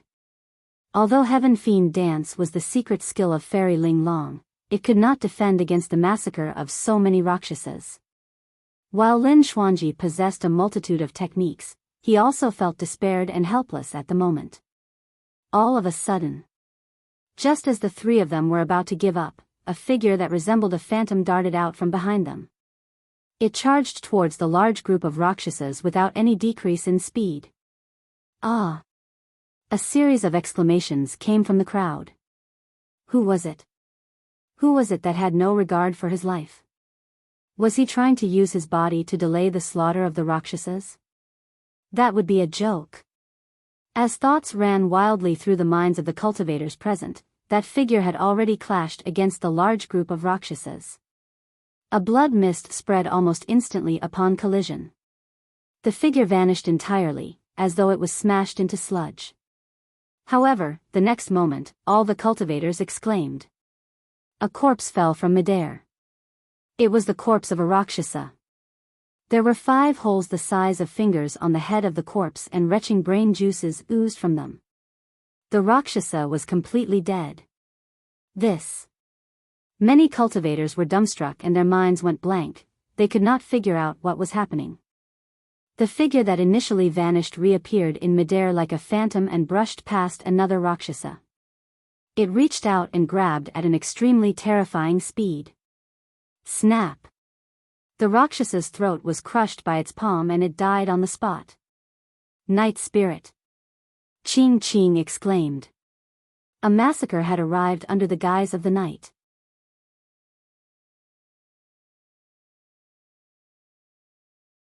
Chapter 770, Heavenly Encompassing Formation. Chapter 770, heavenly encompassing formation. In less than 3 breaths, 2 Rakshasas died in succession. Many cultivators watched with widened eyes and bated breaths in disbelief. The Rakshasa race was one of the primordial 9 races. They possessed a noble bloodline, a pair of meat wings and agile movement techniques. All the cultivators present had experienced the terror of the Rakshasa race. But now, 2 Rakshasas were dead just like that. Furthermore, the cause of their deaths was practically unknown. Even for Monkey, the spirit tiger and the others who had watched Night Spirit grow up and were even sworn siblings with him now were shocked, let alone the other cultivators. While they knew that Night Spirit was strong, none of them expected him to be this frightening. More than 30 Rakshasas charged together at the same time, and briefly later, 2 of them were dead. His capabilities and combat strength were out of this world. It's no wonder why I lost. The Golden Lion murmured. He suffered a loss the first time he met Night Spirit. Initially, the Golden Lion wanted to cultivate harder and seek an opportunity to get even in the future. At this point, that thought had vanished into thin air.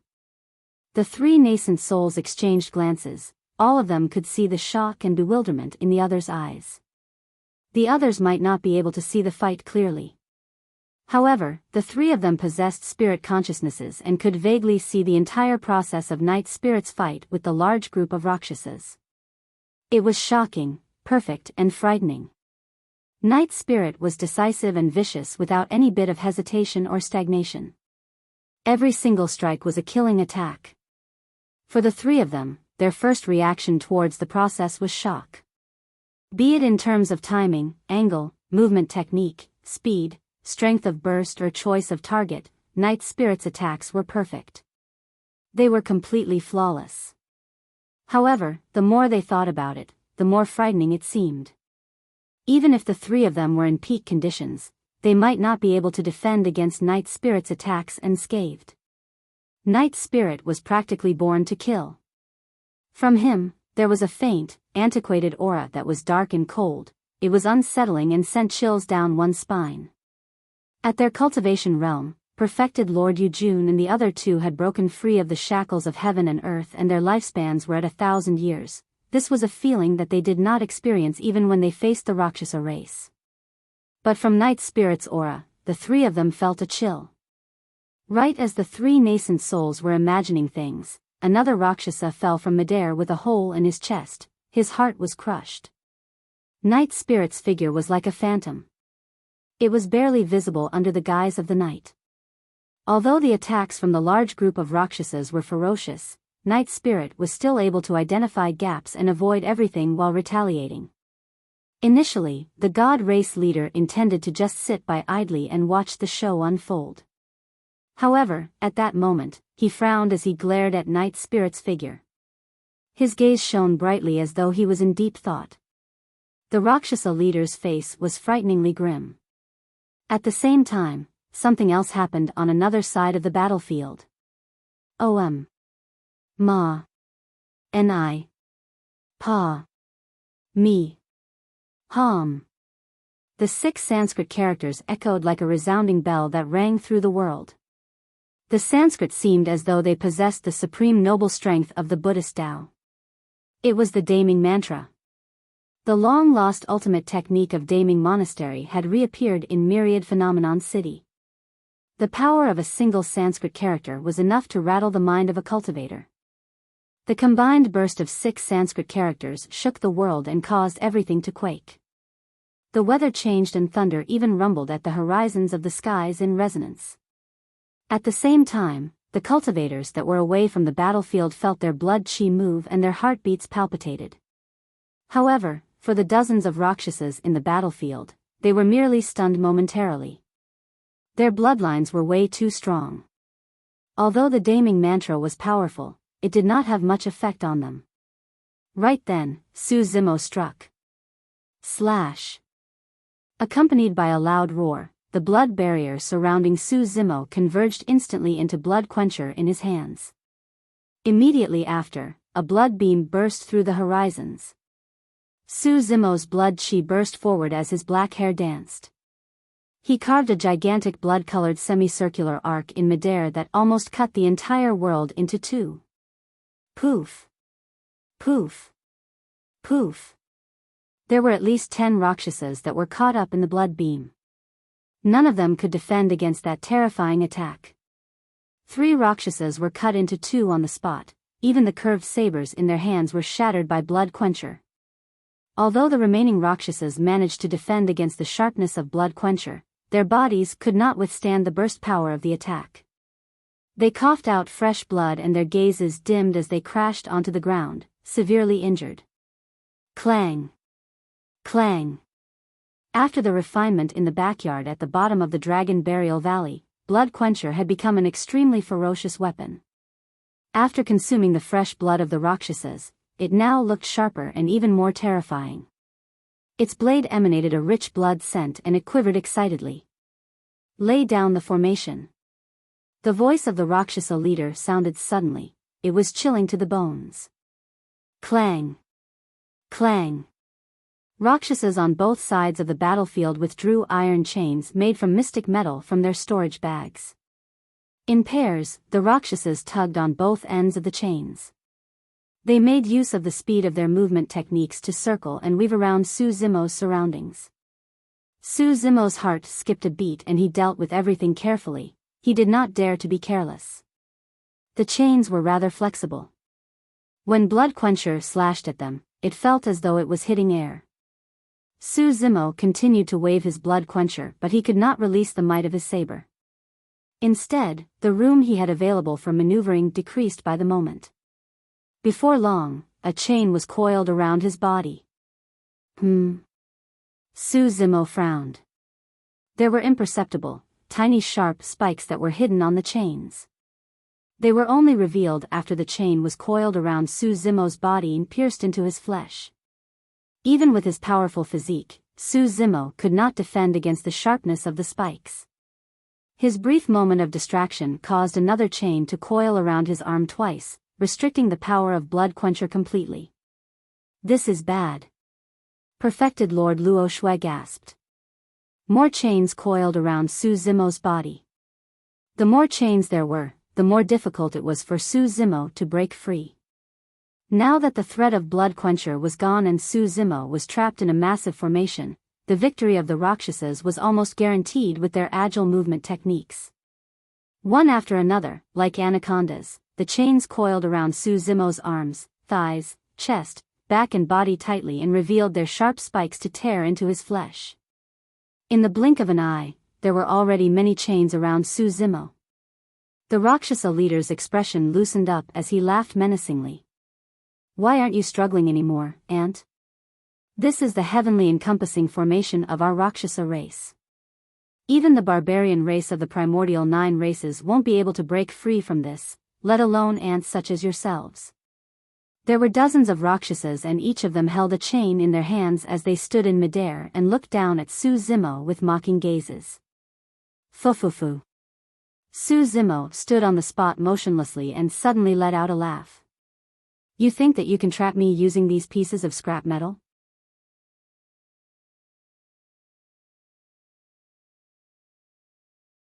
Chapter 771, Unmatched. Chapter 771, Unmatched. An inner core revolved slowly within Su Zimo's chest and shone with a demonic glint. It illuminated his chest inside and outside, creating a blood-colored glow. Even his ribs and beating heart could be faintly seen.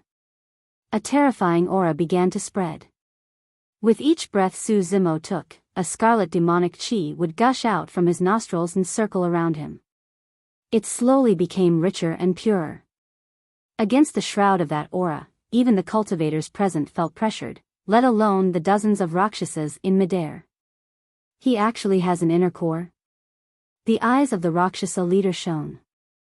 An inner core was equivalent to the golden core of cultivators and was the foundational basis for a demon beast strength, possessing all the essence of their entire cultivation. An inner core that was this pure was definitely a great tonic for any living being.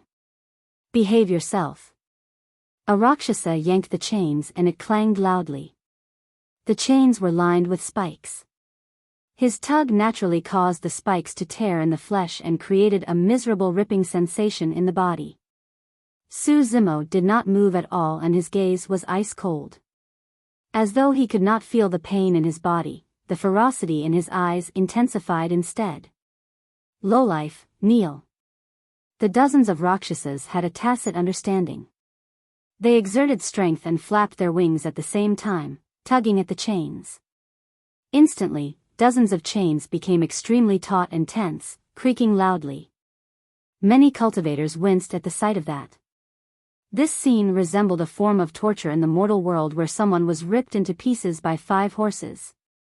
However, the 5 horses were now replaced by dozens of Rakshasas. The strength of a single Rakshasa was not comparable to Su Zimo.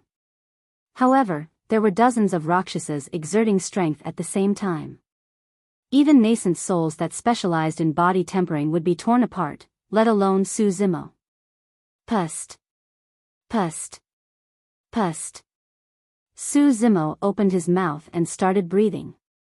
A terrifying air current surged through his throat and released a sharp wind howl, as though an ancient divine deity was tugging at a gigantic wind box.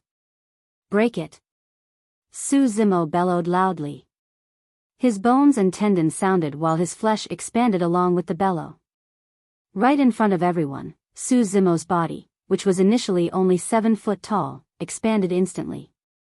In the blink of an eye, he grew to a height of 100 feet and resembled an ancient fiend celestial with a torrential ferocity. Pang! Pang! Pang! The chains that bound Su Zimo's body snapped under the immense burst power. The god race leader's heart skipped a beat and his expression turned grim. The Rakshasa leader's pupils constricted violently. The many cultivators present gasped as they looked up and gazed at the fiend celestial demon king that had just appeared with agape mouths and horrified expressions. What sort of a body was one that was 100 feet tall? Among the cultivators present, the tallest of them were only at the height of Su Zimo's toes. Green veins bulged densely on that frighteningly massive body, resembling countless pythons that slithered on its surface. When he broke free from the shackles of the chains, Su Zimo was also injured from head to toe due to the spikes. Although he was drenched in blood, he seemed indifferent to it and fighting spirit blazed in his eyes.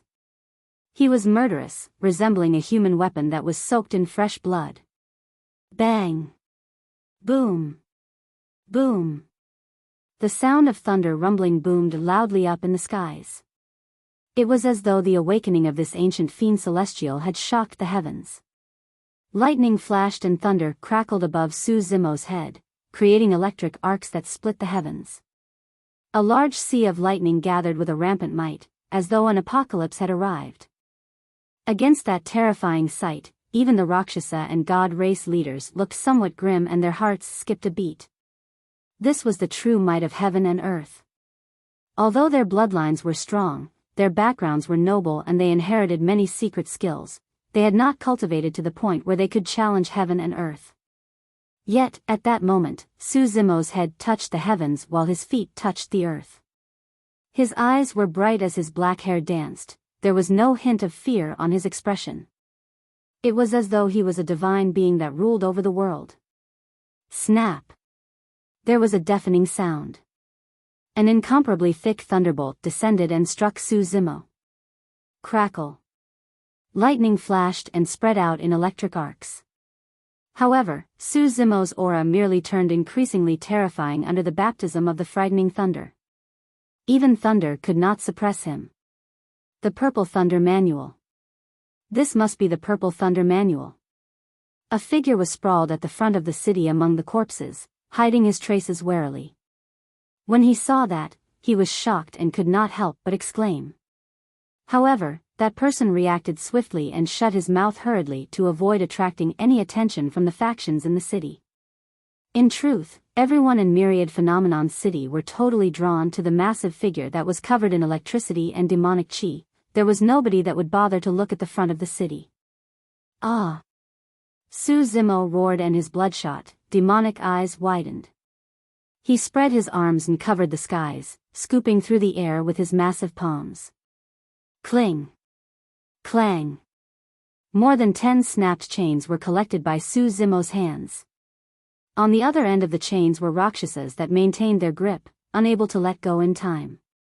The surging power of thunder traveled along the chains and burst into the bodies of those Rakshasas. Su Zimo's flesh and body could withstand the baptism of thunder, but those Rakshasas couldn't. The Rakshasas in midair shuddered and their eyes blanked out as they convulsed uncontrollably. Before they could snap back to their senses, the Rakshasas were no longer in control of their bodies and fell violently, pulled by a tremendous force. Su Zimo had swung his arms to smash the chains down fiercely. More than 10 Rakshasas that shone with lightning were smashed onto the stone slabs. Their tendons and bones snapped while their organs were ruptured. Instantly, their consciousnesses disappeared and their lives were severed. That power was way too strong. Coupled with the burst of the power of thunder, the Rakshasas all died on the spot. All of you, die. Su Zimo was heated up from the kills and conveniently used the chains as his weapons. His arms danced and thick chains that were filled with lightning tore through the air. The remaining Rakshasas were in chaos as they turned into dark streaks of light that circled around the air. A single chain might have difficulty swatting any of the streaking Rakshasas. However, Su Zimo wielded more than 10 chains and they covered almost everything in their path unavoidably. The chains had formed a web made of lightning. Its area was a forbidden place for the Rakshasas. The chains not only possessed the power of thunder, but also the terrifying burst power of Su Zimo's demon form. They would definitely die if they were struck by the chains. The remaining Rakshasas scattered far away. In fact, they did not even dare to approach him. The mocking, teasing and condescending looks in their eyes had long vanished. Instead, their eyes were now replaced with shock and fear.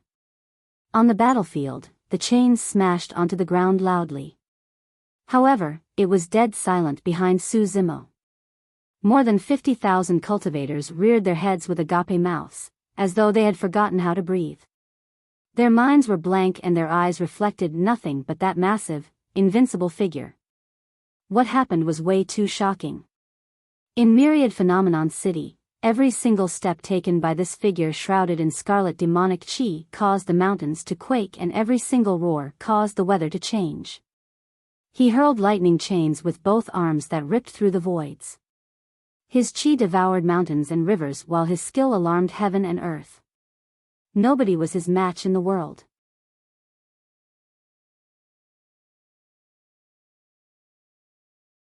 Chapter 772, The Emperors Are Not Here, But I Am. Chapter 772, The Emperors Are Not Here, But I Am. On the other side of the battlefield, faced with the same heavenly encompassing formation, compared to Su Zimo's unstoppable toughness and torrential ferocity, Night Spirit's method of dealing with it was much more beguiling and impossible to defend against. More than 30 Rakshasas wielded mystic metal iron chains, but they could not trap Night Spirit at all. Night Spirit's speed was faster and his movement technique was even swifter. Even as he dodged the attacks of the Rakshasas, he identified fleeting openings and retaliated fiercely. Night Spirit was like a god of killing. He was born to kill. Every single attack from him was a killing move that was incomparably vicious. There was no Rakshasa that was struck by him that could escape, all of them died with none spared. When the massive battle broke out, many cultivators were drawn to the terrifying might released by Su Zimo's gigantic body in his demon form. By the time everyone realized what was happening and looked to the other side of the battlefield, they discovered to their shock that out of more than 30 Rakshasas that were attacking Night Spirit at the start, only 16 remained. Night Spirit's slaughter did not have a striking visual impact. However, it was filled with impossible imagination and was unfathomable, like a fairy tale. The Rakshasa leader had barely snapped out of his stupor when more than half of his 100-odd clansmen were either dead or injured. "Lowlife, I'm going to tear you guys apart," he shrieked with a furious gaze. The god race leader had a bright gaze and the blood chi in his body surged, emanating a golden glow. Slowly, his body rose and he said in a deep voice, "Prepare to attack with all your strength. We must not let these two survive." Initially, he merely intended to watch by the sidelines. But now, even he felt threatened. It was clear that the young man in black clothes was not human. However, he merely revealed semblances of his claws occasionally and did not revert to his true form, so his background could not be seen. Even so, he had already dealt frightening damage to the Rakshasa race. The 100-foot-tall existence with torrential demonic chi that resembled an ancient supreme demon king was even scarier. Humans and demons were starkly different in their body structures, bloodline and temperaments, etc. However, this human managed to cultivate an inner core that could only be cultivated by demons. Furthermore, he was able to cultivate his inner core to such an extent. The demonic chi he produced was even purer than anything the god race leader had ever seen. The two of them had to be killed. Shoo! A dark streak of light tore through the air. It possessed a frightening speed and almost vanished entirely, concealed within the lightning web Su Zimo released. Even the three nascent souls could not detect the dark streak of light with their spirit consciousnesses, let alone Su Zimo. It was too fast. That was the speed of the Rakshasa leader.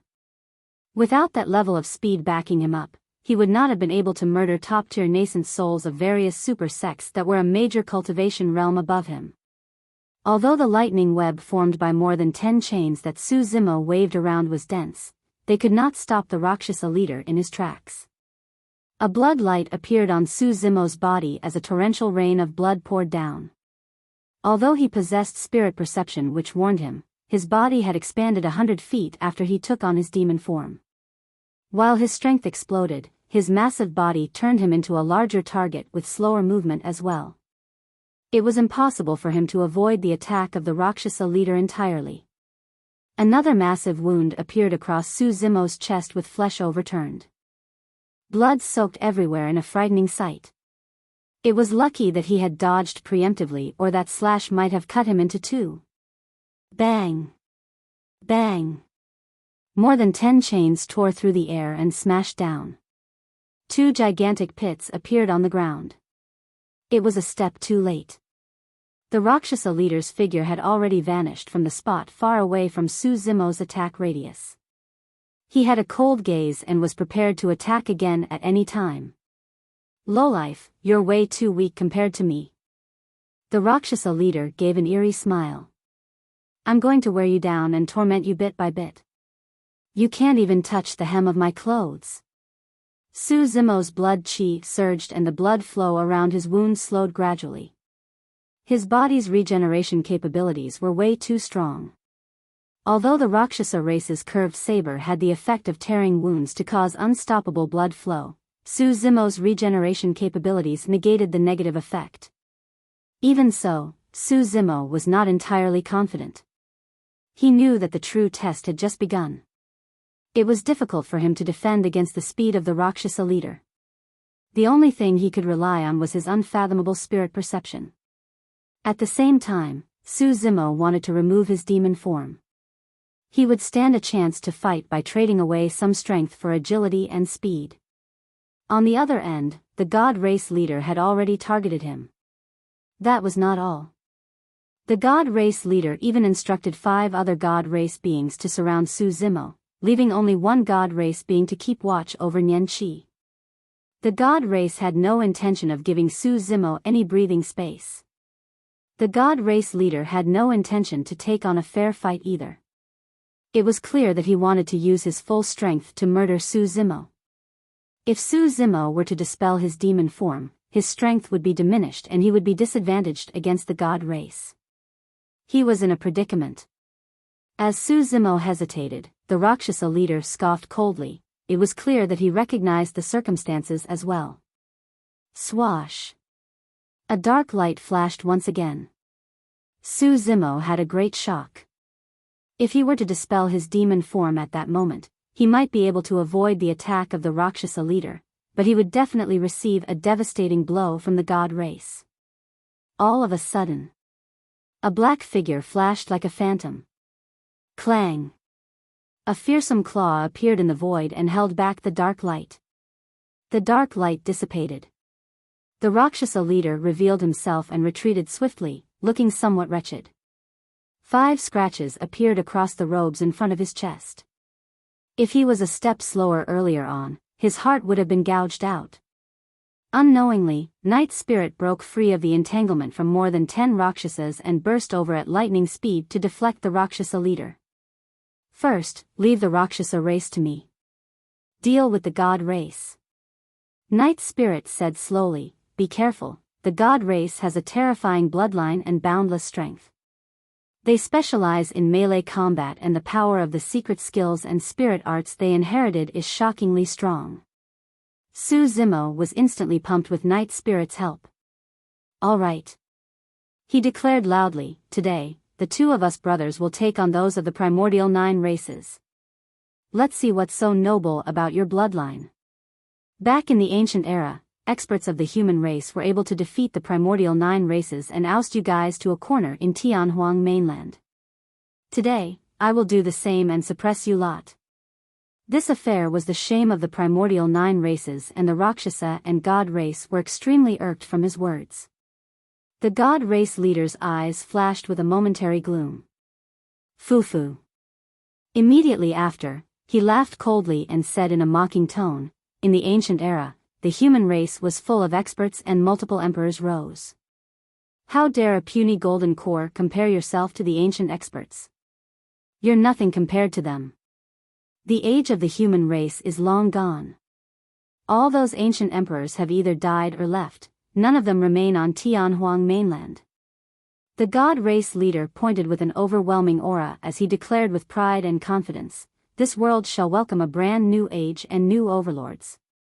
The human race shall once again return to the bottom of the 10,000 races and be enslaved by everyone. Ha ha ha ha. Su Zimo burst into laughter and charged towards the god race leader in huge strides.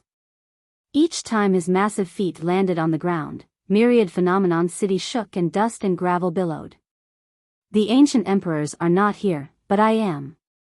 Su Zimo's voice contained a dominance that looked down upon the world and everything else as he yelled, in this ancient battlefield, I'm the emperor.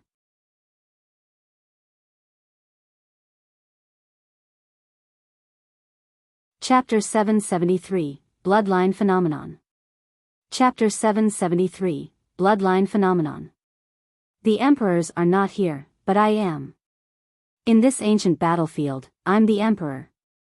Those sentences reverberated throughout myriad phenomenon city for a long time. The bloods of the cultivators present were ignited. His vigor is torrential. Perfected Lord Luo Shui could not help but praise. Anyone else wouldn't even dare to dream of saying something as such. There's no wonder why he's the number 1 of the phenomenon ranking and the strongest monster incarnate in history. Perfected Lord Yujun could not conceal the admiration in his eyes either. His bearings and boldness are truly inspiring. This lad has a limitless future. Everything depends on the outcome of this battle. Monkey Lu said softly with a worried expression, this lad was already exhausted when he arrived here. Now that he's engaging the Rakshasa and God race in a fierce battle, he must be in an even worse state. If he fails to avoid this calamity. Monkey Lu did not continue. There was naturally no future to speak of if he couldn't avoid this calamity. As everyone discussed, apart from the God race leader, the other 5 God race beings struck. Boom. Boom. Boom. Boom. Boom. 5 explosions sounded in succession. The 5 God race beings vanished. Mysterious pyramid structures appeared slowly over where they stood initially. They were golden in color with a squarish bottom and triangular faces. Each golden pyramid resembled a gigantic gold word character. It hovered in midair and let out golden lights with rampant mites. There were countless living beings that prostrated at the bottom of the pyramid. There were at least hundreds of millions of them and there was no end in sight. Every single living being knelt on the ground with their palms clasped together. They looked up at the mysterious pyramid above their heads and recited prayers. Golden threads extended from the heads of the living beings and converged at the peak of the pyramid. A person stood at the peak of each pyramid. It was the God race beings who had vanished earlier. Their arms were eagle-spread, as though they were absorbing some sort of power from the endless living beings at the bottom using the pyramid as a medium. their auras climbed endlessly. 5 mysterious pyramids descended in the voids and emitted a boundless might. The 50,000 cultivators at the bottom were shocked. Against the 5 pyramids, many cultivators sensed uncontrollable dread and pressure that stemmed from the depths of their souls. Many cultivators knelt onto the ground in a thud, drenched in sweat and shivering. For them, it was as though they had returned to the primordial era. They were personally witnessing the grand era where the 10,000 races paid respect to the god race as a whole. All the races and living beings were subjugated under the rule of the god race. Humans were not spared. This was a suppression that originated from an ancient memory. Even perfected Lord Yujun and the other 2 felt shudders, let alone the golden cores present.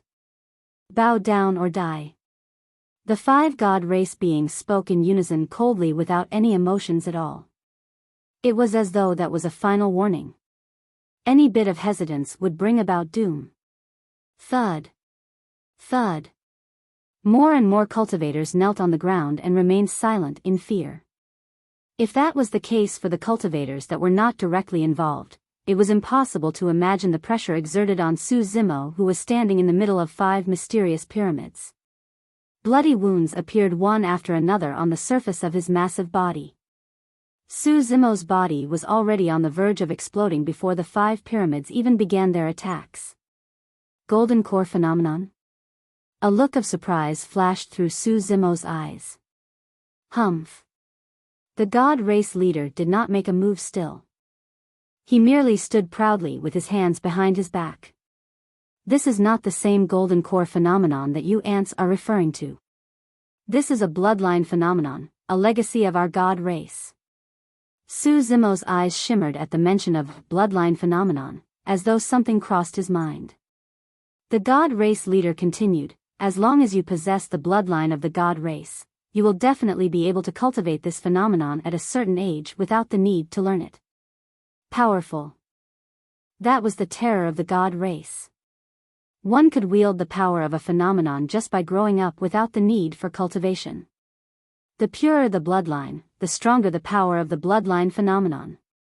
The bloodline phenomenon of the 5 god race beings could suppress most of the golden core phenomenons on the phenomenon ranking. Apart from Su Zimo and Dian, there was probably nobody else who could take on the bloodline phenomenon of the god race. It's over. Perfected Lord Yujun's expression darkened as he shook his head. Su Zimo's spirit energy is depleted and he can't release his golden core phenomenons.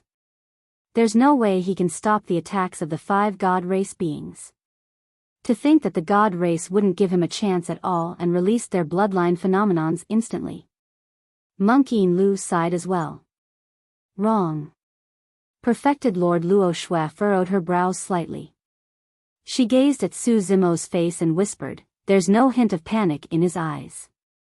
It's as though he still has a trump card. How is that possible? Perfected Lord Yujun and Monkey Lu shook their heads at the same time. Even if Su Zimo had another trump card, he could not defend against the attacks of the god race's bloodline phenomenon without his golden core phenomenon. Furthermore, there were 5 bloodline phenomenons in total. Bow down or die. The 5 god race beings bellowed coldly without any emotions. You think that the few of you are enough to make me bow down? Su Zimo reared his head in wild laughter. Scarlet demonic chi rumbled around him the moment he finished speaking. One after another, lifelike, menacing demons with sharp gazes were conjured swiftly. There was a desolate bull that plowed the heavens. A mighty and towering rock bear. A swiveling anaconda. A wild sanguine ape. A rampant divine steed. A cruel hell's tiger. A wind leopard that traversed the winds. Every single demon was incomparably massive.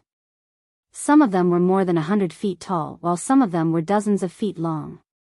All of them had bloodshot eyes and murderous intents. Su Zimo was surrounded by the 7 ancient demon kings and his aura rose rapidly. He was even suppressing the 5 god race beings gradually. He opened his mouth. The 7 ancient demon kings opened their mouths almost at the same time. Roar. Su Zimo let out a deafening roar the same time as the 7 ancient demon kings. Some of the cultivators fainted in shock when they heard the roars. Bloodline phenomenon. The god race leader's expression changed and he exclaimed, "Bingo!" The doubts in Su Zimo's hearts were fully answered when he heard the god race leader's statement. The 7 ancient demon kings were a product of his cultivation of the mystic classic of the 12 demon kings of the great wilderness. They possessed terrifying strength and helped Su Zimo take down powerful foes such as Shibuya prior to this. It was only at this moment that Su Zimo realized, the 7 ancient demon kings were his bloodline phenomenon. In truth, the 7 ancient demon kings had already appeared when he was creating his inner core. However, he did not realize that those phantoms had anything to do with a phenomenon. How is that possible? The god race leader looked at everything in disbelief and grit his teeth. The bloodline of the human race is cheap and lowly. How are you able to cultivate such a phenomenon? Even among the primordial 9 races, not every single race could possess bloodline phenomenons. The Rakshasa race did not have any. A bloodline phenomenon was extremely precious. As one's cultivation grew and their bloodline became stronger, the power of their bloodline phenomenon would increase as well. Its growth potential was limitless. What sort of a nonsensical god's jurisdiction is that? Break it. Su Zimo pointed forward. The 7 ancient demon kings around him charged forward impatiently with a ferocious aura.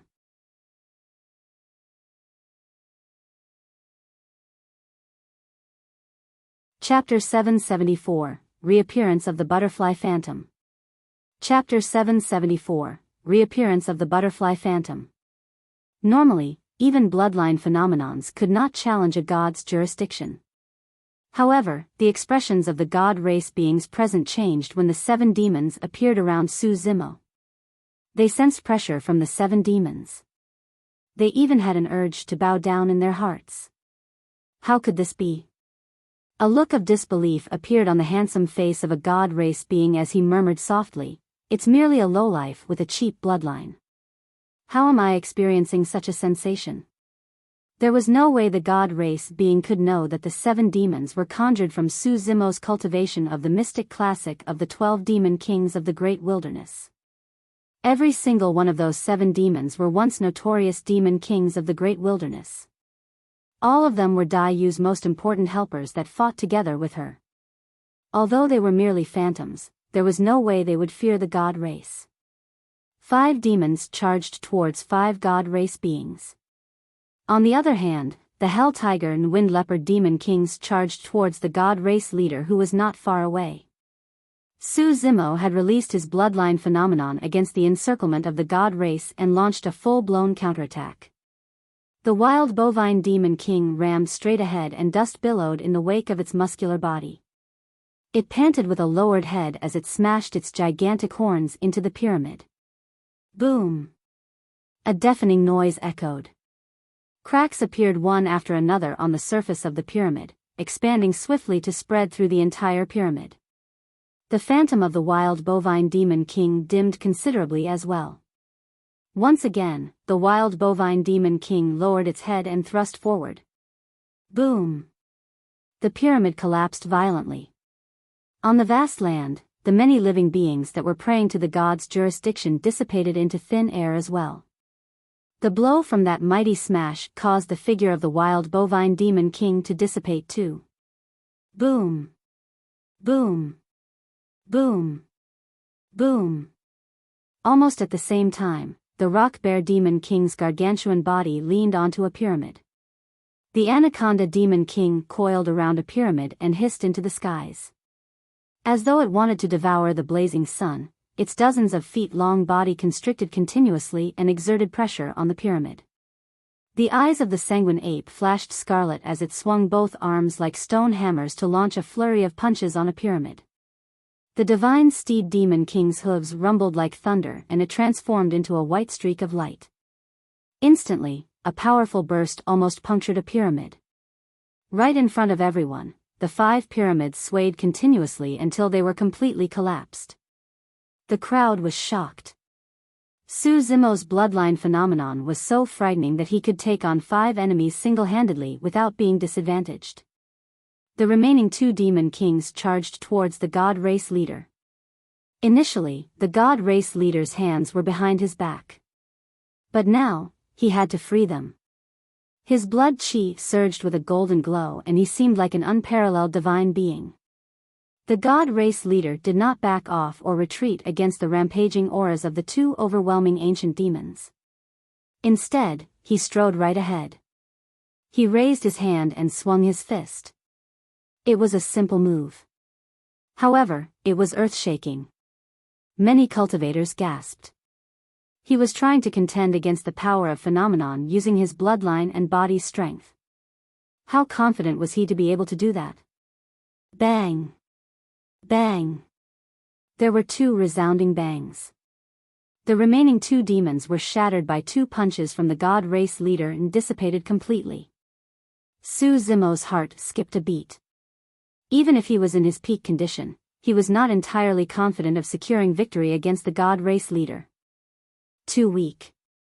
The god race leader flicked up a strand of loose golden hair on his forehead with a finger and said indifferently with a cold expression, "You might have been able to threaten me if I allowed you to continue cultivating further. Unfortunately, you won't get that chance." The moment he said that, the god race leader's figure vanished. A pyramid appeared where he originally stood. It became increasingly clearer as it reached a height of a few thousand feet. It was majestic and bedazzling with blinding golden rays. This pyramid was way too huge. The pyramids created by the other god race beings were not even 10% of this pyramid. Even Su Zimo's body that was 100 feet tall seemed short in the face of the pyramid. Many small pyramids floated around the gigantic pyramid and god race beings stood on top of each of them. Beneath the group of pyramids were countless living beings that prostrated and recited prayers day and night. This was a true god's jurisdiction. The god race leader stood on top of the middle pyramid like a divine being. He looked down upon the masses and Su Zimo, sneering coldly, "That's all you amount to, but you have not seen what I'm capable of yet. A lion gives his all even when he's fighting a rabbit. I'm not going to give you any chances." When the god race leader finished his words, the majestic and grand group of pyramids beneath him shifted towards Su Zimo's direction and crushed down slowly. A massive shadow shrouded over with a boundless might. Many cultivators broke down mentally under the shadow. Everyone felt despair. It was as though the firmaments were falling to bury everyone, but they could not do anything at all. Heis. Monkey Lu sighed in pity. If that lad's spirit energy was refilled and he could release the black tortoise golden lotus phenomenon, he might have been able to fight with this god's jurisdiction. Unfortunately. Perfected Lord Yujun shook his head as well. Perhaps a miracle might happen? Perfected Lord Luo Shua murmured softly, as though she was asking a question while consoling herself and everyone else at the same time. On the battlefield. Su Zimo's gaze was cold as he looked up into the skies at the group of pyramids above his head. His eyes were deep as the ocean without any emotions in them. However, despite the pressure of the god's jurisdiction, his aura was rising rapidly as well. All of a sudden, a demon beast gradually appeared in the surging demonic chi behind him. It spread its blood-colored wings that had 2 bright moons etched on them, resembling a pair of eyes. It was a gigantic blood-colored butterfly. It was not exactly humongous and was only around 10 feet in size. Compared to the pyramid that was a few thousand feet tall, it was as insignificant as an ant. However, that blood-colored butterfly caused Myriad Phenomenon City to go silent. Everything went silent. An unprecedented, frightening aura began to emanate. Everyone shuddered. Even the fight between Night Spirit and the Rakshasa race paused briefly. The Rakshasa leader looked at the blood-colored butterfly and felt his scalp prickle. He broke out in cold sweat and his bloodline was frozen as he nearly fell from midair. Night Spirit did not manage to seize that opening. That was because he had glanced over as well. He did not feel fear even when he faced the Rakshasa and God race. However, a single look at the blood-colored butterfly caused his pupils to constrict with a hint of fear. What is that? Perfected Lord Yujun grit his teeth and his voice trembled. Suddenly, the wings of the blood-colored butterfly flapped gently all of a sudden. It was a faint motion that was almost undetectable. However, that single vibration of the wings created a terrifying cyclone. The voids above Su Zimo's head contorted and shifted, it was collapsing and disintegrating. The smaller pyramids around the god race leader shook as dust and sand fell endlessly, cracks were appearing on the pyramids. Only the pyramid that the god race leader sat on remained standing. Bang! Boom! Boom! Countless small pyramids toppled and turned into dust clouds. The massive, encompassing god's jurisdiction was about to be destroyed completely by a seemingly insignificant butterfly.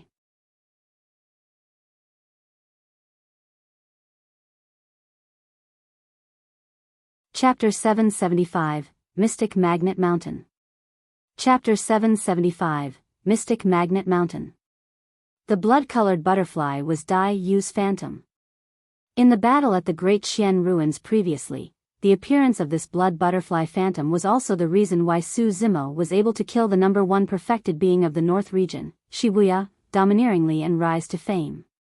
Initially, Su Zimo had no idea why the blood butterfly phantom would appear. It was only earlier on that he finally realized, the blood butterfly phantom should be the ultimate phenomenon of his bloodline. Right now, half of the blood butterfly was illusory and incorporeal. Su Zimo had a hunch that the blood butterfly would only truly materialize and release its true strength after he had cultivated to the final step of the mystic classic of the 12 demon kings of the great wilderness and conjured all 12 demon kings. From high and above, the god race leader looked down at the blood butterfly behind Su Zimo with a shocked expression. He could smell the scent of death with the arrival of the blood butterfly. The blood butterfly merely flapped its wings gently and all the small pyramids in the god's jurisdiction crumbled completely. If the blood butterfly continued to spread its wings, even the pyramid he sat on would not be able to hold for much longer. Let's see if your blood butterfly can defeat my god's jurisdiction. The god race leader hollered and controlled the god's jurisdiction to descend heavily with a single thought in Su Zimo's direction. The blood butterfly behind Su Zimo spread its wings and flew forward. The scene resembled an ant trying to shake a tree, a praying mantis trying to stop a carriage.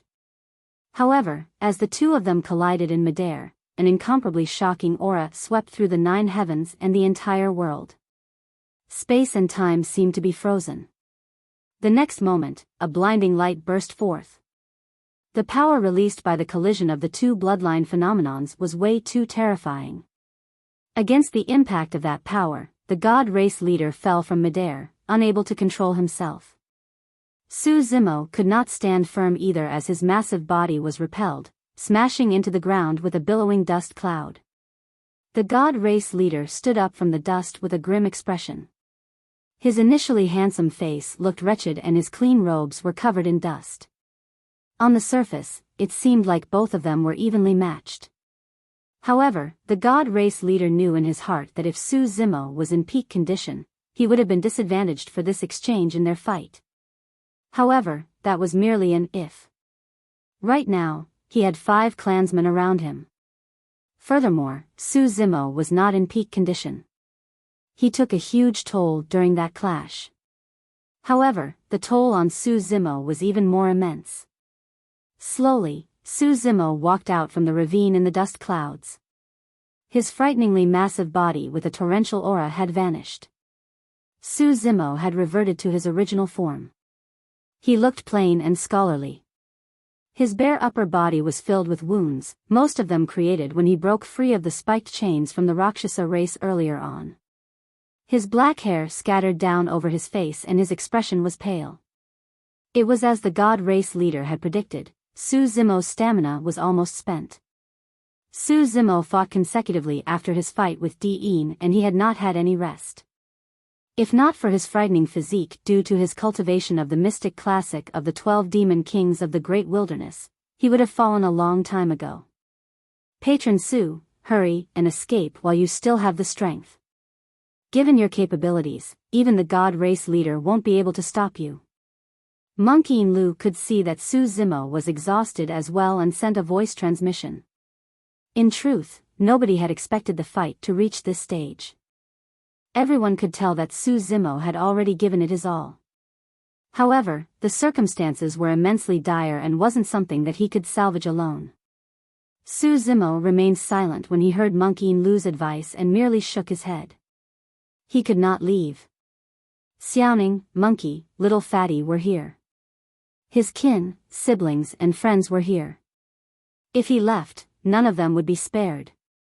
He would not leave even if he had to die fighting in Myriad Phenomenon City. Monkey Lu sighed internally when he sensed Su Zimo's determination and conviction and did not offer further advice. Fufu. The god race leader laughed. Your inner core isn't able to sustain your previous body anymore. How long more can you hold out for? Long enough to kill you. Su Zimo smiled faintly, but his tone was murderous. Foolish dreams. The god race leader retracted his smile and sneered, let's see what else you have left. Kill. The moment his voice sounded, the god race leader and the 5 clansmen split into different directions and attacked Su Zimo at the same time. Good timing. Su Zimo was unfazed and whipped out a blood-colored saber, yelling, I'll let my blood quencher have a taste of the god race's blood. The 5 god race beings were barehanded, but their speed did not slow down. On the contrary, a look of ridicule flashed through the depths of the eyes of the 5 god race beings. Su Zimo's heart sank and he felt uneasy. All of a sudden, the god race leader swiped his storage bag and withdrew a grayish-black mountain. Although it was only the size of a palm, it gave off a mysterious aura. Before Su Zimo's saber technique was released, Blood Quencher burst towards the mountain uncontrollably. Even with his strength, Su Zimo had difficulty holding Blood Quencher back. Not only that, Blood Quencher even dragged him off the ground into the air towards the grayish-black mountain in the god race leader's palm. What's going on? Su Zimo was alarmed. Why would Blood Quencher break free from his control and fly towards the grayish-black mountain uncontrollably? At that moment, Su Zimo had already lost his balance. If he allowed Blood Quencher to pull him along, he would be killed by the 5 god race beings before he even arrived before the god race leader. Without hesitation, Su Zimo let go of his grip instantly. Even then, he felt a powerful suction force. It came from his left hand. The glove. A thought crossed Su Zimo's mind. He wore a Khanate spirit glove on his left hand that he had obtained after killing a Glass Palace Paragon. Although he did not know the reason why, that was the only possibility. The 5 god race beings had closed into him. In a flash, Su Zimo removed his glove and allowed it to fly away. Suddenly, cracking sounds echoed from within his body. His body that was initially 7 foot long shrank into a meatball in the blink of an eye. Bang! Bang! Bang! The 5 god race beings punched into air. Even so, Su Zimo could feel a powerful energy fluctuation circling around his body and his organs were shaken considerably. That was close. If he had reacted slightly slower, he might have been torn apart by the 5 god race beings and died on the spot. Mister, watch out. Suddenly, Nian yelled, the mountain is an ancient treasure, the mystic magnet mountain, and it possesses magnetic properties. Any weapon made of metal would be sucked to it. No wonder. Su Zimo's eyes flashed and he was enlightened. Ah, the mystic magnet mountain. Perfected Lord Yujun's expression changed and he exclaimed. The mystic magnet mountain was famous. Some treasures were not spirit or dermic weapons, but they possessed extraordinary and special capabilities. If used appropriately, their true potential could even surpass Dharma treasures. Those treasures were known as unique treasures. The mystic magnet mountain one was of the 7 great unique treasures.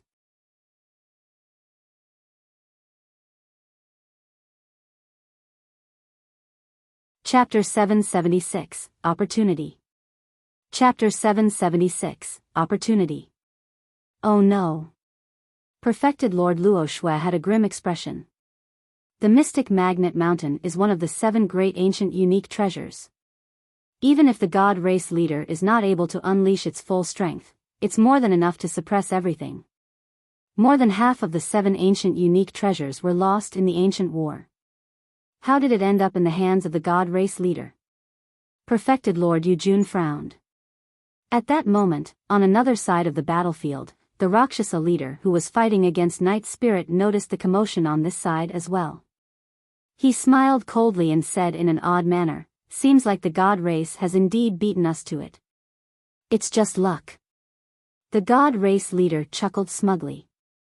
He shook his palm and blood quencher and the glove that was sucked onto it fell off. Good saber. The god race leader raised blood quencher and examined it on purpose in front of Su Zimo before putting it away into his storage bag. "I've got it." Right then, Perfected Lord Yujun said deeply, "The mystic magnet mountain is probably the true motive why the Rakshasa and god race entered the ancient battlefield." That's right. The god race leader did not bother to hide when he heard Perfected Lord Yujun's words.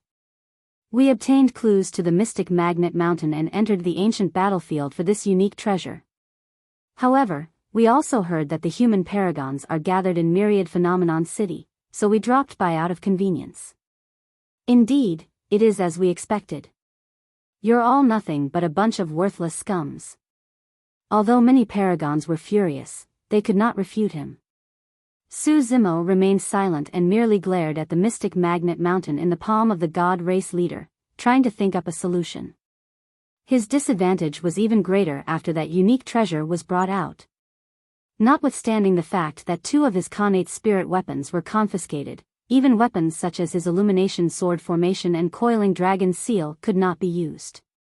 The only thing he could use was the Great Qian Imperial Seal that he had just obtained from Dian.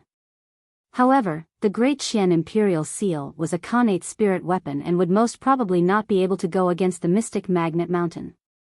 The situation was turning extremely dire. Swash. The god race leader did not give Su Zimo any breathing space. In a flash, he closed and swiftly and his blood chi surged, as though a golden ocean with a fearsome aura was created around him. The 5 god race beings in the vicinity struck at the same time. The coordination between the 6 of them was flawless and perfect. The 6 god race beings had waited for a long time and were thoroughly invigorated. However, Su Zimo had been in successive fights and was completely exhausted. Furthermore, 2 of his Khanate spirit weapons were taken away and he was now fighting barehanded. It was obvious who would win. Even so, many cultivators watched the battlefield intently with a hint of hope deep in their eyes. Nobody dared blink as they watched with bated breaths. A single second was the difference between life and death in a melee combat fight. When the 6 god race beings closed in, Su Zimo displayed his formidable melee combat prowess in a flash. He judged and controlled the situation with precision. Su Zimo's expression was cold as he bolted in retreat, leaning back against a god race being behind him like a clumsy rock bear. Bang! A dull sound of defeat echoed from their collision. Although Su Zimo smashed against the god race being's fist with his back, the god race being's expression changed. He gave a dull thud and staggered in retreat. That was a killing move from the mystic classic of the 12 demon kings of the great wilderness. If it was any other race or cultivator, that single move would have snapped their tendons and bones, killing them. With the retreat of the god race being him, Su Zimo's initially cramped maneuvering room became much more spacious. He continued to burst backwards with the momentum and avoided 2 god race beings that lunged from the side. With a sudden spin, his speed exploded once more as he bolted towards the retreating god race being with a ferocious gaze. Kill! Su Zimo shouted like the explosion of a deafening thunderbolt. The god race being was alarmed and shuddered. That momentary pause was all it took for Su Zimo to close in. He reached out with both hands and gripped the god race being's shoulders before raising his knee to ram forward. From the point of view of many cultivators, Su Zimo seemed to have vanished from sight. What replaced him was an incomparably divine steed. That single smash released a tragic aura. Snap! the chest of the god race being caved in with a huge dent. His snapped bones stabbed into his lungs and organs. That single attack was enough to kill him. However, the bloodline of the god race was strong and their life force was rich. Even with that blow, the god race being did not die on the spot. He coughed with golden blood in his mouth while he tried to retaliate and kill Su Zimo. There was no way Su Zimo would accord him that chance. As he rammed with his knee, his arms exerted strength on the god race being's shoulders and he yanked to both sides. Shing! The arms of the god race being were ripped off by Su Zimo. Fresh blood that shone with a faint golden glow splashed onto the ground. The god race being fell far away and his gaze dimmed. Gradually, his breathing stopped. The crowd burst into an uproar upon the sight of that. This was the number 1 of the phenomenon ranking. Even against the encirclement of 6 god race beings, he was so overwhelming and killed one of them instead. Lowlife, you deserve to die. The other god race beings roared and closed in as well. The god race leader twisted his palm and gripped the ancient unique treasure, the mystic magnet mountain, to smash down viciously onto Su Zimo's head. He was ruthless. I've got to get rid of the mystic magnet mountain first. A thought crossed Su Zimo's mind. There was something in his possession that, although metallic, had a mysterious origin and might be able to take on the mystic magnet mountain. With that thought, Su Zimo no longer hesitated and slapped his storage bag to withdraw a gigantic bronze square tripod. The bronze square tripod was filled with rust and cracks, looking as though it could crack at any moment. However, it gave off an antiquated aura. The aura seemed to date even further back than the ancient phenomenon steel. Su Zimo swung the bronze square tripod and smashed it violently towards the mystic magnet mountain. Clang! The mystic magnet mountain and bronze square tripod collided. A screeching sound of metal clashing echoed and almost pierced everyone's eardrums. Many cultivators that were watching squatted down and clutched their ears with pained expressions. The 2 people in the center of the battlefield even shuddered. Both their palms were split apart by the tremendous recoil and their flesh exploded, rendering them incapable of gripping their weapons. Both the mystic magnet mountain and bronze square tripod were sent flying. Su Zimo smashed heavily onto the ground. The god race leader rolled a few times in midair before falling as well. The remaining 4 god race beings had just charged forward when they were sent flying from the shock wave released from the clash of the 2 weapons. Their faces turned pale and their minds buzzed, causing them momentary deafness. Su Zimo slammed onto the ground in pain all over and almost fainted over. However, he struggled and stood up at the first moment. Within the dust, his eyes shone coldly as he glared at the god race leader not far away with a murderous intent. An opportunity. This was the only opportunity for him to kill the god race leader. If he could kill the god race leader before the other 4 god race beings regrouped, there might be a chance to turn the tides.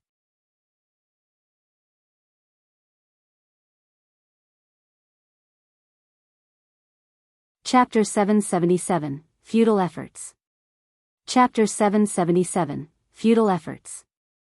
On the ground, a slender, long figure slithered towards the god race leader, creating dust clouds in its wake. It was like a swift anaconda that moved extremely fast. The god race leader had just stabilized his body when he felt a suffocating, evil aura charge towards him. Kill! A roar exploded in the ears of the god race leader. Thunderclap kill! The divine blood of the god race leader surged and negated the attack of the sound attack almost instantly. He was unaffected. The next moment, as a sandstorm raged, a figure appeared faintly in a hunched manner. The eyes of the figure were deeply murderous as he pushed up towards the god race leader's chin, as though he was offering an immortal fruit. Good timing. The god race leader hollered loudly, "I'll let you have a taste of the strength of the god race." He did not avoid or retreat and took a half-step forward as he curled his arm with his elbows down like a gigantic spear. He aimed at Su Zimo's incoming hands and thrust down fiercely. Bang! The flesh and bones collided with a dull, forceful sound. Su Zimo shuddered and grunted deeply, his clasped hands were almost separated from the God Race leader's attack. That single exchange made him realize that the God Race leader was strong. Extremely strong.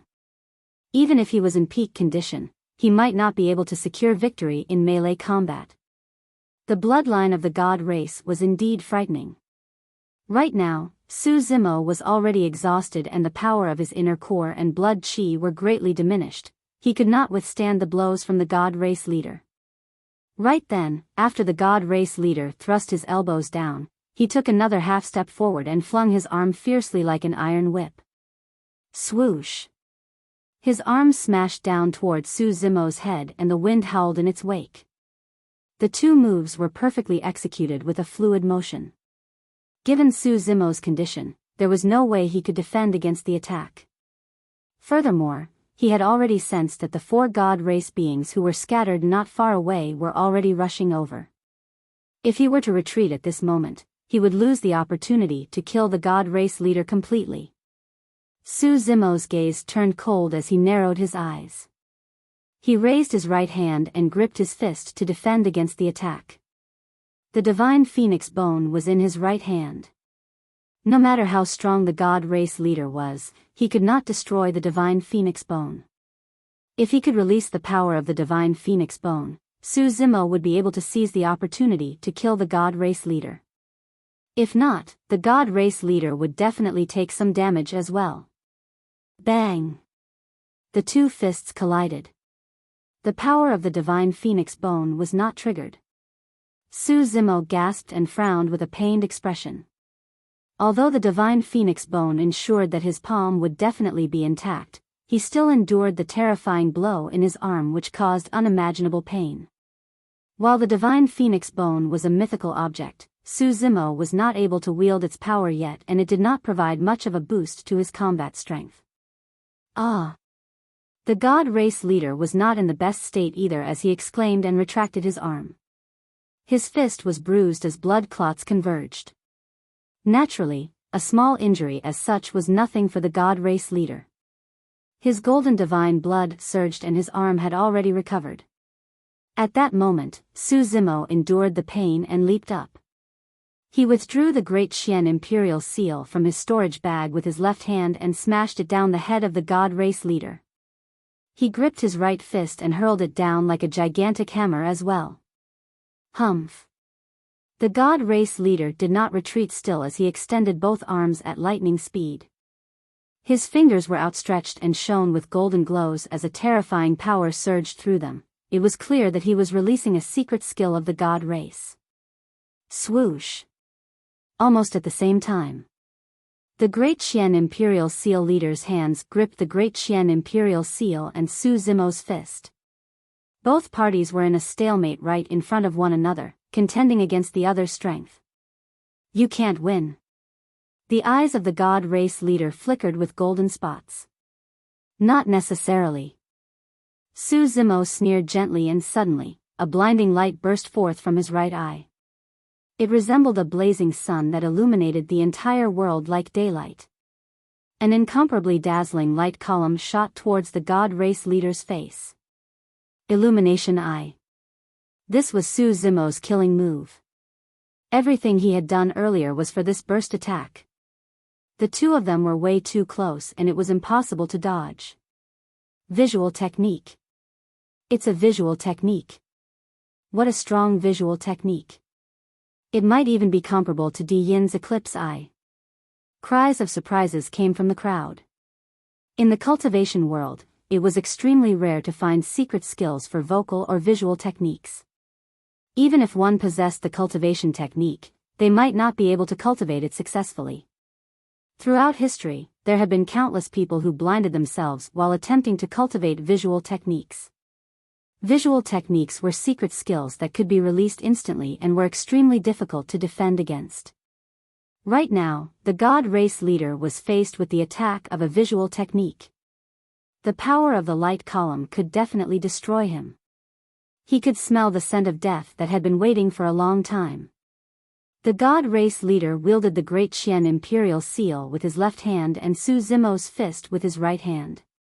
Given their distance, it was too late if he wanted to release his grips to defend against the power of the visual technique. Su Zimo had calculated everything. There was nobody to save him. Only he could save himself. In a flash, a golden spot of light shone from the depths of the god race leader's eyes, and his eyes turned completely golden. They were cold, merciless, and exuded a boundless might. God's eye. Accompanied with a holler, the god race leader's eyes shone brightly golden and released 2 golden rays. The 2 golden rays converged in midair to form an even thicker golden light column which collided fiercely against the blinding white ray. God's eye, the visual technique of the god race. It could only be cultivated with the bloodline of the god race. Sizzle. The 2 light columns collided in midair and paused for a brief moment before letting out a screeching sound. Both powers were eating one another. Immediately after, the blinding white ray intensified and destroyed the golden light in front of it. It shot right into the left eye of the god race leader and vanished. Ah! The god race leader howled miserably.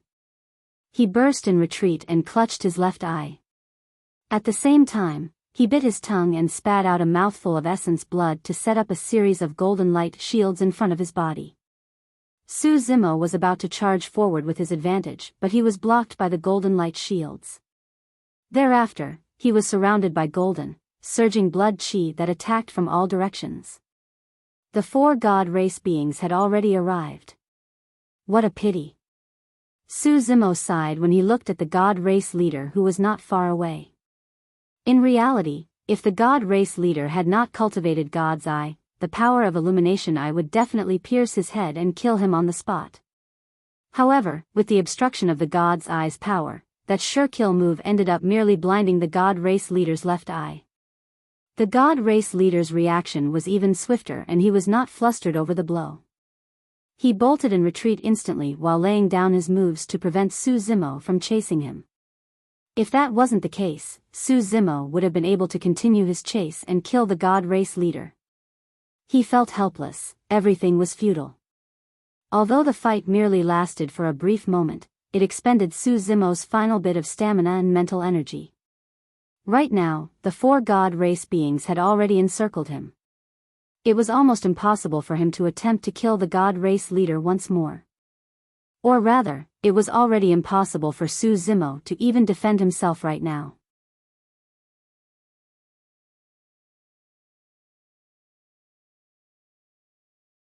Chapter 778, Illumination Dragon Eye. Chapter 778, Illumination Dragon Eye. Bang! Bang! Bang! Su Zimo could no longer defend against the incoming 4 god race beings and could only try his best to avoid taking damage to his vitals. However, he received 3 heavy punches to his chest, abdomen, and back. He staggered 3 steps in retreat with a pale expression, and his bones felt like they were on the verge of scattering. His blood chi surged and his organs were immensely shaken. Every single breath he took had a strong blood stench. If it was any other cultivator, their bodies would have been split apart by a single punch from a god race being, let alone 3. On the other side, Night Spirit's initially cold expression turned slightly anxious as he looked at everything unfold. Upon closer inspection, it could be seen that in the depths of his eyes, there was a hint of conflict, hesitation, and cautiousness still. Night Spirit was still not in his true form. Even so, the number of Rakshasas that died in his hands increased by the moment. Even the Rakshasa leader could not stop Night Spirit's slaughter. As time passed by, the Rakshasa leader became increasingly alarmed. He could vaguely sense that the black-robed man seemed to be repressing something. It was as though there was an even more terrifying and frightening power hidden within the black-robed man's body. The only reason why it wasn't released was due to the black-robed man's considerations. The Rakshasa leader harbored thoughts of retreating. However, Night Spirit was distracted when Su Zimo was in danger, and the Rakshasa leader seized the chance to cut a bloody gash on Night Spirit's leg. The wound was so deep that his bone could be seen. If Night Spirit was a tad slower in dodging that attack, his entire leg would have been severed. Blood gushed everywhere. Night Spirit did not say anything, but his expression turned frostier. The Rakshasa leader's mind was activated once again upon the sight of Night Spirit's injury. The situation at Su Zimo's side is fixed. Once he's killed, I might be able to kill this mysterious black-robed man with the help of the god race. At that thought, the Rakshasa leader declared, "Everyone, let's persevere for a little more. Once our friends from the god race are here to assist us, this lowlife will definitely die." There were less than 20 Rakshasas remaining. They released a wave of ferocious attacks under the lead of the Rakshasa leader. However, despite his injury, Night Spirit could still render the attacks useless one after another. On the other side, Su Zimo was pushed back by the 4 god race beings. He barely managed to stabilize himself and had yet to catch his breath when a golden figure streaked through the air with a suffocating pressure. A dreadful aura charged towards him. Although he could only see afterimages, Su Zimo could guess that the god race leader had attacked. This was an attack filled with rage. His punch contained the boundless wrath and fury of the god race. Su Zimo had almost no stamina left and struggled to raise his heavy right hand to shield himself. Boom! That punch landed heavily on Su Zimo's right hand. The tremendous force sent Su Zimo flying. Snap! His right arm snapped and was completely bent out of shape. Even with his indestructible body, Su Zimo's arm was snapped by the terrifying power released by the god race leader. Thump! His almost invincible and unparalleled body smashed heavily onto the ground like a meteor and created huge dust clouds. Filled with injuries, he laid on the ground motionlessly with his fate unknown. Mud stuck onto all the blood that drenched his body in a horrifying sight. The eyes of many cultivators dimmed. They were clear about the situation. Su Zimo was defeated. In other words, this meant that none of them would be able to leave Myriad Phenomenon City alive. The god race leader had a dark expression. His initially handsome face had turned incomparably menacing and there was no eyeball in his left eye, in its place was a bloody, hollow socket. The area around his injury was burned completely by a scorching power. Ta! Ta! Ta! The god race leader strode forward step by step with a boundless killing intent in his lone eye. The killing intent was not only targeted at Su Zimo, but at every single cultivator present. Since he destroyed my eye, I shall have all of you die together. The chilling voice of the god race leader echoed through every single corner of Myriad Phenomenon City. Everyone from the god race were incomparably good-looking and were extremely concerned about their appearances. Now that his right eye was destroyed, he would definitely fall out of favor. It was worse than disfigurement. His status within the god race would definitely fall rapidly. Nobody would place him in high regards. Somebody had to pay the price for that. The many cultivators were devastated. Young master. Little Fox cried so badly that her eyes were swollen as she dashed out of the crowd towards Su Zimo. Monkey and the others could not hold back any longer and charged forward as well. Don't come. Suddenly, Su Zimo's voice sounded. Although it was weak, his tone was resolute and unquestionable. Everyone stopped in their tracks. Immediately after, in front of countless gazes, the figure that laid in the mud pushed his battered body up with a single arm and slowly rose. Su Zimo strode over slowly. His broken right arm was slumped to the side. Su Zimo's broken arm, connected by a single layer of flesh, swayed gently as he walked as though it could snap at any time. A moment later, Su Zimo walked in front of the cultivators present and shielded them from the god race leader once again. His back view looked frail and wretched. In fact, it seemed as though it could collapse at any moment. However, at that moment, all the cultivators were in reverence. Some of them sniffled and could not help but tear. Heis. Monkey Lu sighed deeply. Patron Su, you've tried your best. Perfected Lord Yujun had a forlorn expression as he said, it isn't the sin of war. This is a calamity. This is fate. Su Zimo remained silent with his back facing everyone. I don't believe in fate. A moment later, he slowly spoke, even if this is fate, I'm going to alter it. Fufufu. The god race leader on the other end suddenly laughed. The socket on his face looked even more gruesome. Illumination Dragon Eye. He snarled and remarked, to think that you've managed to cultivate the Illumination Dragon Eye. Su Zimo was momentarily stunned. The visual technique he cultivated was incredibly strong and was imparted to him by the red-headed ghost at the bottom of the Dragon Burial Valley. The red-headed ghost did not mention its name and merely named it Illumination Eye based on the illumination stone in his right eye. Could the true name of this visual technique be Illumination Dragon Eye? If it's called the Illumination Dragon Eye, why did the red-headed ghost have to hide it from me? How does the god race know about the origin of this visual technique? Illumination Dragon Eye, Illumination Dragon. Su Zimo furrowed his brows as questions filled his mind. Everything was chaotic and couldn't be explained simply. However, it was not his fault either. The consecutive battles took an immense toll on his body and mental state. If this was during normal times, he would have understood the meaning behind it. Stop pretending. The god race leader sneered. On Tianhuang mainland, the most ferocious and frightening visual techniques belong to the Heavenly Eye race. Apart from the Heavenly Eye race, only the Illumination Dragon Eye can destroy my god's eye. The Heavenly Eye race, one of the primordial 9 races. The god race leader did not conceal the killing intent in his eyes as he barked frostily. I don't care how you are related to the dragon race or how you managed to cultivate that secret skill of the dragon race. It doesn't matter who they are, nobody will be able to save you today. Dragon race? Su Zimo had a blank look on his face.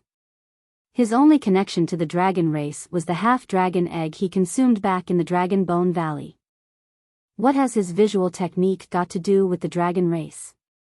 Dragon race, dragon race. Su Zimo frowned and muttered groggily. A terrifying power deep within his bloodline rumbled and slowly awakened.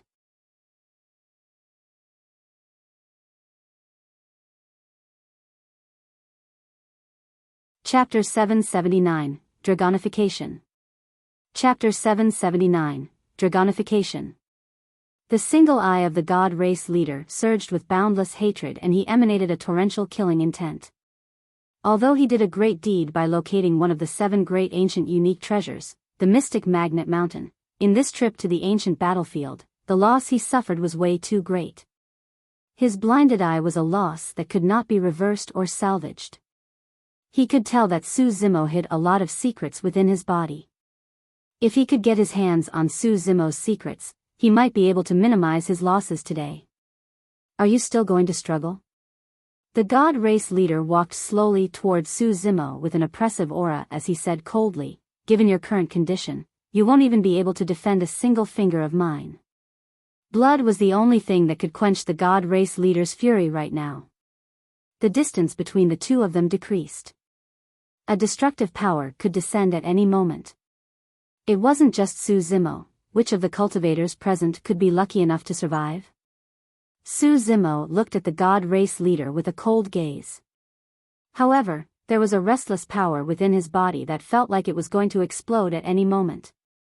The distance between the two of them decreased. When Night Spirit noticed the situation on this side, the killing intent in his eyes intensified as he let out a deep growl. A powerful roar erupted from the depths of his throat.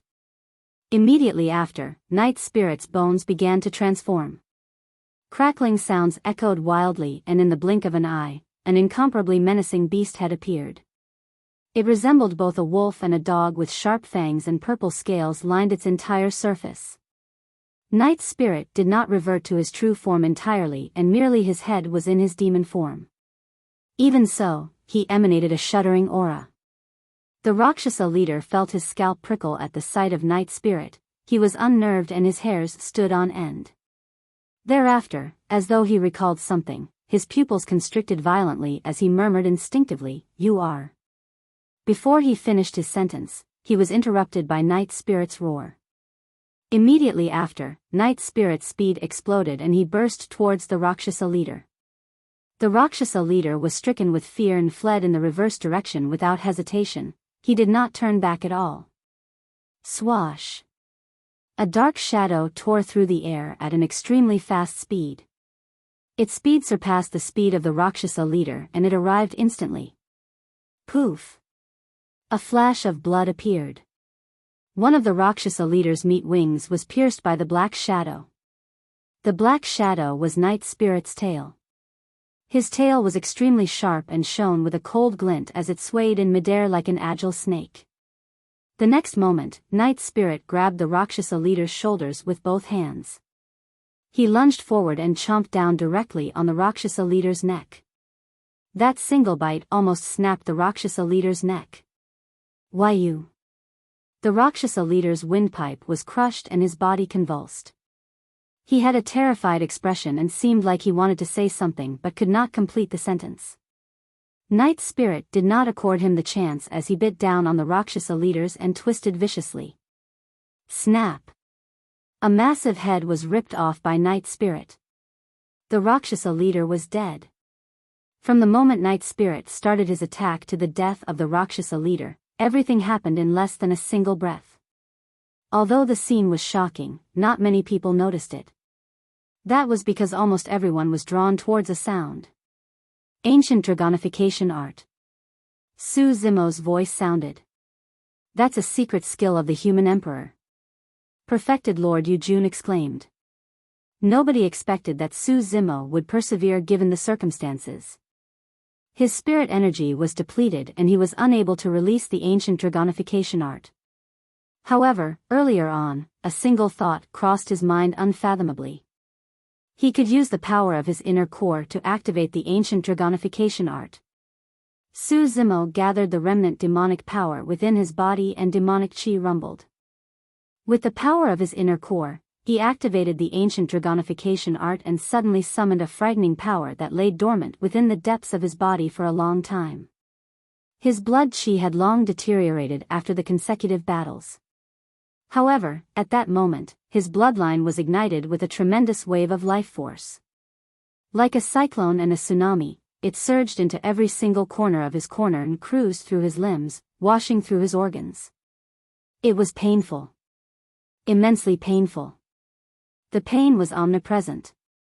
Su Zimo felt as though his body was about to explode. Roar! He jerked his head upwards violently and howled into the skies. It was bright, loud, and penetrated metal and rocks with the aura of an ancient might. The roar seemed as though it was from the primordial era and could shatter stars. In that instant, the entire world shook and the weather changed. The howl released from Su Zimo's mouth did not belong to a human.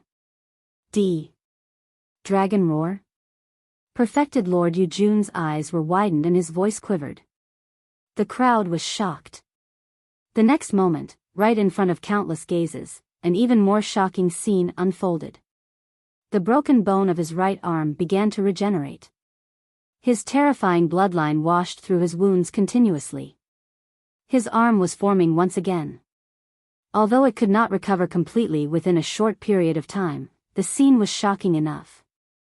Su Zimo's tendons and bones echoed together and his body transformed rapidly. His bones twisted and his flesh expanded, joining his muscles together like the roots of a tree and resembled molten steel.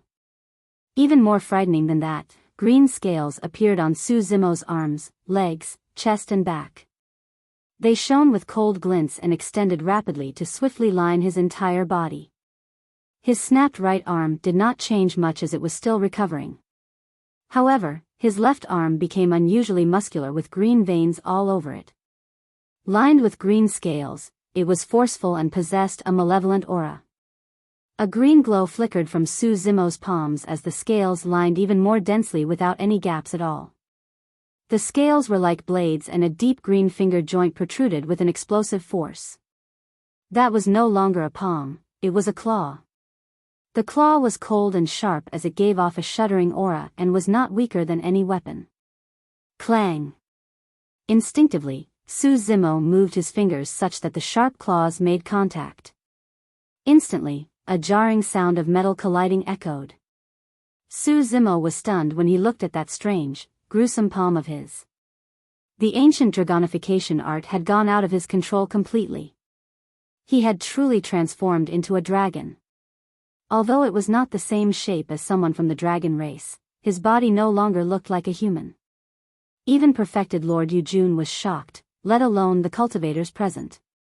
As the successor of Enigma Palace, he had naturally heard about the ancient dragonification art.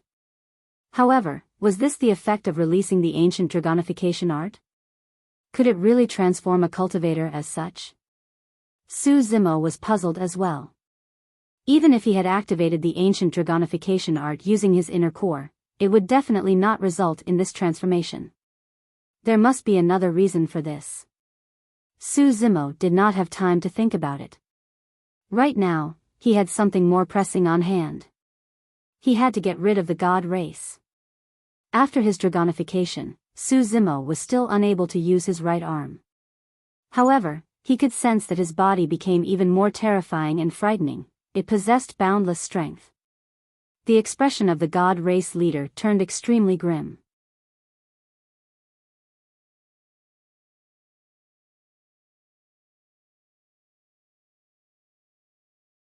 Chapter 780, Brute Force. Chapter 780, Brute Force. The current development of the battle had surpassed the control of the god race leader completely. The dragon race was also one of the primordial 9 races. He could clearly sense the frightening aura that emanated from Su Zimo's bloodline. It was extremely pure and possessed boundless might, that was definitely the bloodline of the dragon race. Furthermore, Su Zimo had definitely released a dragon roar earlier on. The god race leader felt an unprecedented pressure. Kill! The 4 god race beings hollered and their blood chi rumbled. Divine might gushed and golden spears appeared in their palms one after another. Mysterious, antiquated runes were etched on the long spears. Judgment Spear. The 4 of them struck at the same time and tossed out the golden spears in their hands. Judgment Spear was a secret skill of the god race to begin with. Now that they threw it with the powerful strength of the god race, the spears arrived almost instantly. Su Zimo had just dragonified and had many questions in his heart. As such, he reacted slower and the 4 golden spears pierced into him. Clang! Clang! Clang! Clang! A metallic sound could be heard. Sparks flew. Right in front of everyone, Su Zimo was pushed backwards by the power of the judgment spears. However, the true terror was that the 4 judgment spears did not manage to penetrate Su Zimo's defense. They were repelled completely by the scales on his body. Prior to this, there were countless cultivators that died to Judgment Spear. Against Judgment Spear, the spirit arts, secret skills, talismans and spirit weapons were like worthless paper. To think that the Judgment Spears couldn't injure Su Zimo at all. Dragon Scales. The god race leader's gaze narrowed. Only genuine dragon scales possess such frightening defensive capabilities. Swash! Su Zimo's figure vanished from the spot. It was too fast. After his dragonification, Su Zimo even surpassed the Rakshasa leader's movement technique and speed. A god race being was alarmed and felt his scalp prickle. Instantly, he conjured a gigantic golden shield of light in front of him. The moment the shield was formed, a figure smashed onto it violently. Boom! A deafening noise echoed. The golden shield of light was shattered by the figure. The figure merely paused for a brief moment before using the momentum to continue and smash onto the god race being. Instantly, the god race being was sent flying and landed around the feet of many cultivators. Many cultivators turned their gazes towards the god race being. The god race being was initially arrogant and domineering. He looked at all the humans as though they were ants. But now, he laid limply on the ground like a dead dog. Everyone could tell that the god race being's meridians were smashed and his tendons and bones were snapped. He was dead. A single blow smashed the god race being to death. Violent. Cruel. Tough. Boom. It was yet another deafening sound. Another god race being was sent flying by Su Zimo and was already a corpse when he fell from midair. You. The third god race being was about to speak when he felt a malevolent aura surge to his face and force his words back. The wind was so strong that he could barely open his eyes. The god race being channeled his god's eye instantly, and a golden light filled his eyes. His vision expanded. All he could see was Su Zimo's tall and mighty figure right in front of him. Swoosh!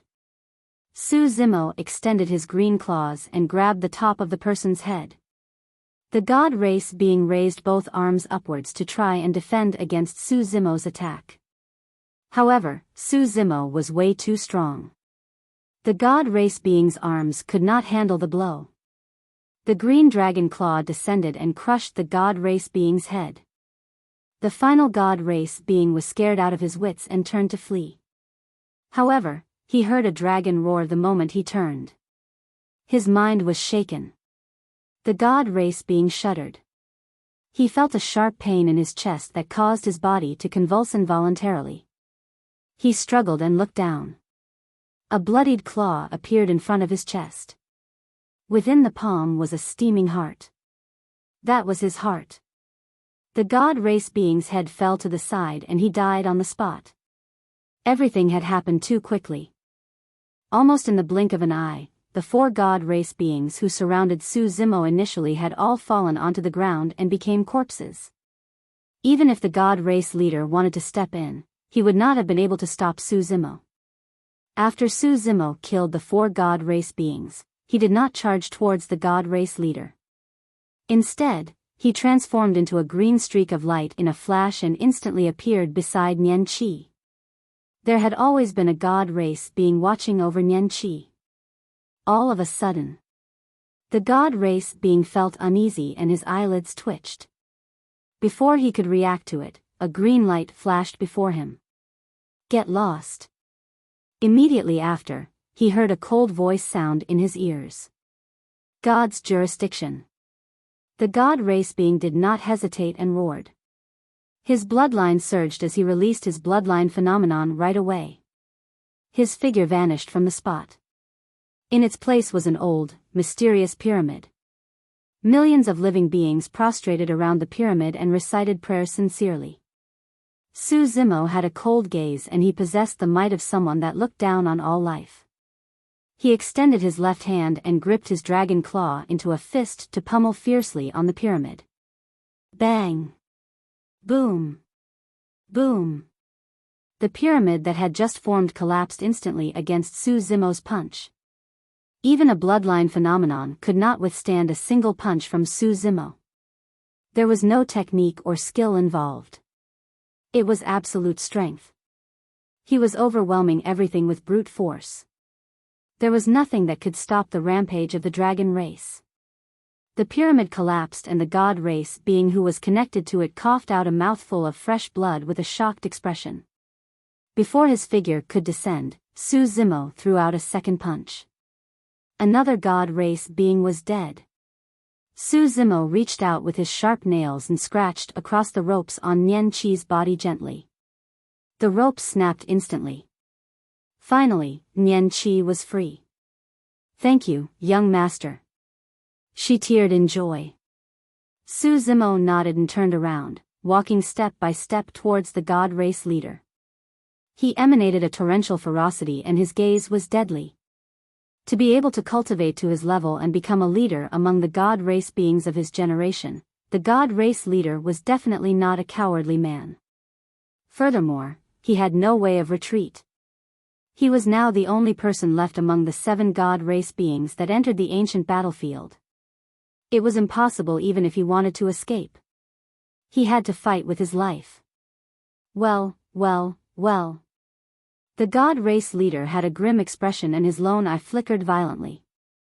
There was no hint of fear as he said with a cold voice, "Today, we'll see if you can manage to slay a god or if I'll become famous for killing a dragon. Judgment sword, form with my blood of the god race." The god race leader chanted loudly and cut his wrist with his hand. Fresh, golden blood splattered through the void and did not disperse. The amount of golden blood gathered increased. The god race leader's expression turned paler as well. Right in front of everyone, the golden blood slowly converged to form a gigantic golden sword with a terrifying aura. It seemed like it could slice through everything. That was a gigantic sword that was created from the essence blood of the god race leader.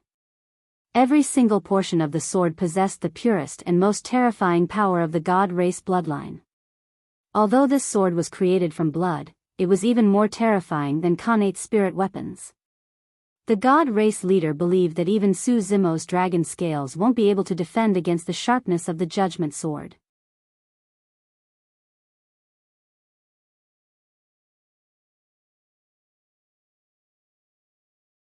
Chapter 781, Settled Dust.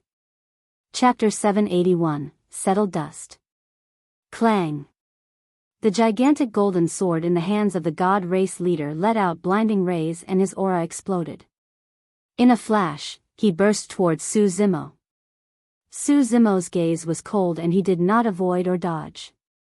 He reached out with his muscular, strong arms and used his sharp dragon claws to grab the gigantic golden sword. Clang. The sword and claw clashed with a jarring sound. A line of sparks appeared along the blade of the sword.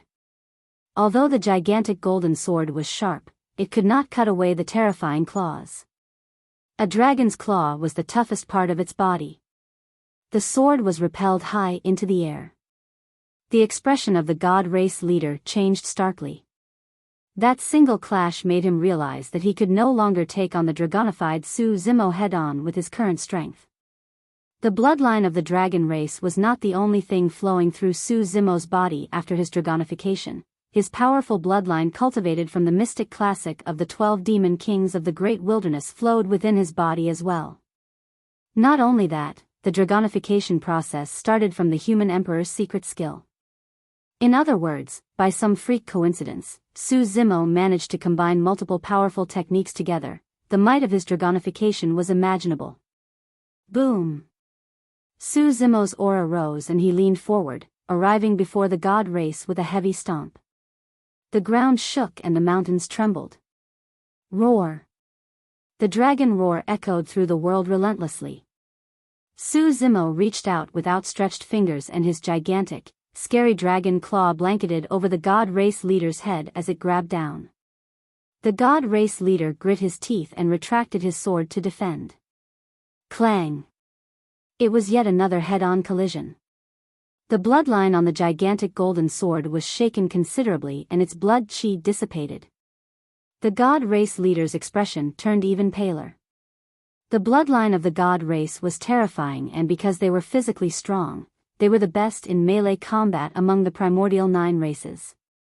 However, against Su Zimo's hand, the god race leader felt an unprecedented danger. Their exchange of blows became even faster, and the only thing that could be seen was 2 figures intersecting in a flurry in midair. They were almost like afterimages and could not be seen clearly. Many cultivators could only hear shuddering collision sounds echoing endlessly. Although Su Zimo's right arm was snapped and had yet to recover completely, he had an overwhelming advantage against the god race leader in terms of strength and speed after his dragonification. Furthermore, he was almost invincible in melee combat after cultivating the mystic classic of the 12 demon kings of the great wilderness. Once he had the upper hand, it was almost impossible for his opponents to reverse the tides. 10 short breaths. Within that short period of time, the two of them had already exchanged more than 100 blows. The 100 blows were each extremely dangerous. A single mistake would have led to their deaths. Boom! It was yet another deafening sound. 2 figures collided and split apart instantly, returning firmly to their original positions. Many cultivators watched with bated breaths. Both figures were motionless and it was impossible to tell who won. Finally, the god race leader let out a deep breath of air. The golden glow on his gigantic golden sword dimmed and turned into a ball of golden blood that splashed onto the ground. A ball of fresh blood oozed from his chest as well, increasing uncontrollably in size as time passed. His gaze gradually went blank also. It was a sign that he was at the end of his life. On the other side, there were less than 10 Rakshasas remaining after the Rakshasa leader was killed by Night Spirit, and all of them fled for their lives.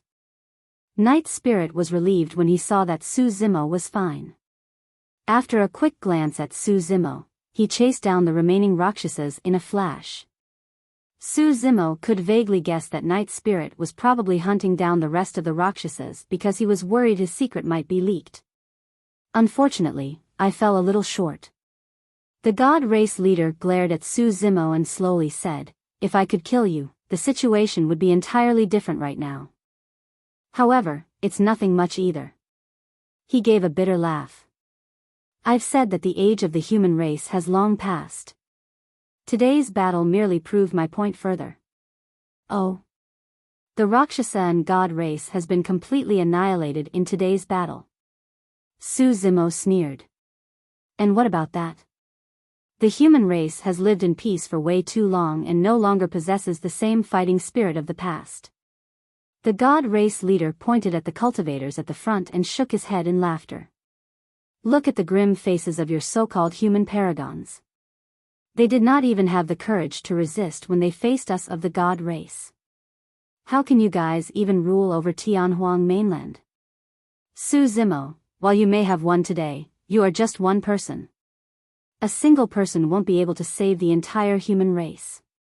Furthermore, look at the state you are in right now. All the cultivators will merely take you as a fiend demon, as someone of a foreign race. Before the god race even takes revenge for me, you will be outcast from the cultivation world of the human race." Su Zimo was silent. The god race leader was not wrong about some things. Even though he killed the god race in Myriad Phenomenon City today and rescued the cultivators behind him, it did not mean that he would be able to fit in the cultivation world outside. The human race loves internal strife. Ha ha ha. The god race leader laughed in a deranged manner as fresh blood oozed from the corners of his lips. The bloodline of the god race was terrifying and they had an extremely strong life force.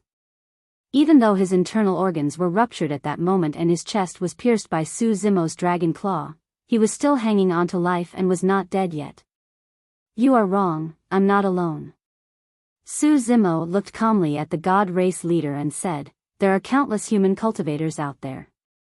You have not seen everyone else who is the same as me." Back then, when the Blood Crow Palace formed an alliance with the other four major sects of the Great Zhou dynasty to invade Ethereal Peak along with many itinerant cultivators and experts, the situation was dire. Even the Great Zhou dynasty did not dare to go against them. However, somebody dared to. The Azura, Yan Beichen. He arrived at Ethereal Peak and injured the Palace Lord of Blood Crow Palace severely with his Azura saber. It did not matter what race or origin they were from, he slew everyone in his path. Su Zimo believed that if Yan Beichen was the one here, he would have attacked without retreating as well. Previously, he got into big trouble when he consumed the dragon egg in the Dragon Bone Valley. A true dragon was drawn out and hunted him all the way to the capital of Great Zhou. A mysterious old man attacked and pushed back the true dragon. What sort of boldness was that? Notwithstanding those people, even among Myriad Phenomenon City, apart from him, Lin Xuanji, Little Fatty, Demoness Ji Qingtian and the others stood out one after another and fought with their lives to protect the final shred of dignity of the human race. The path ahead is long. Su Zimo looked at Little Fatty and the others as he said calmly, "They might not be able to compare to the primordial 9 races right now, but the day will come when they will be able to match you guys. Humans were innately weak, but they possessed boundless potential and even gave birth to an existence like the eternal human emperor that brought fear throughout history. The primordial 9 races could not do anything but avoid him and live an ignoble existence." The glint in the eyes of the god race leader dimmed gradually. Not long after, his body fell with a thud and no longer breathed.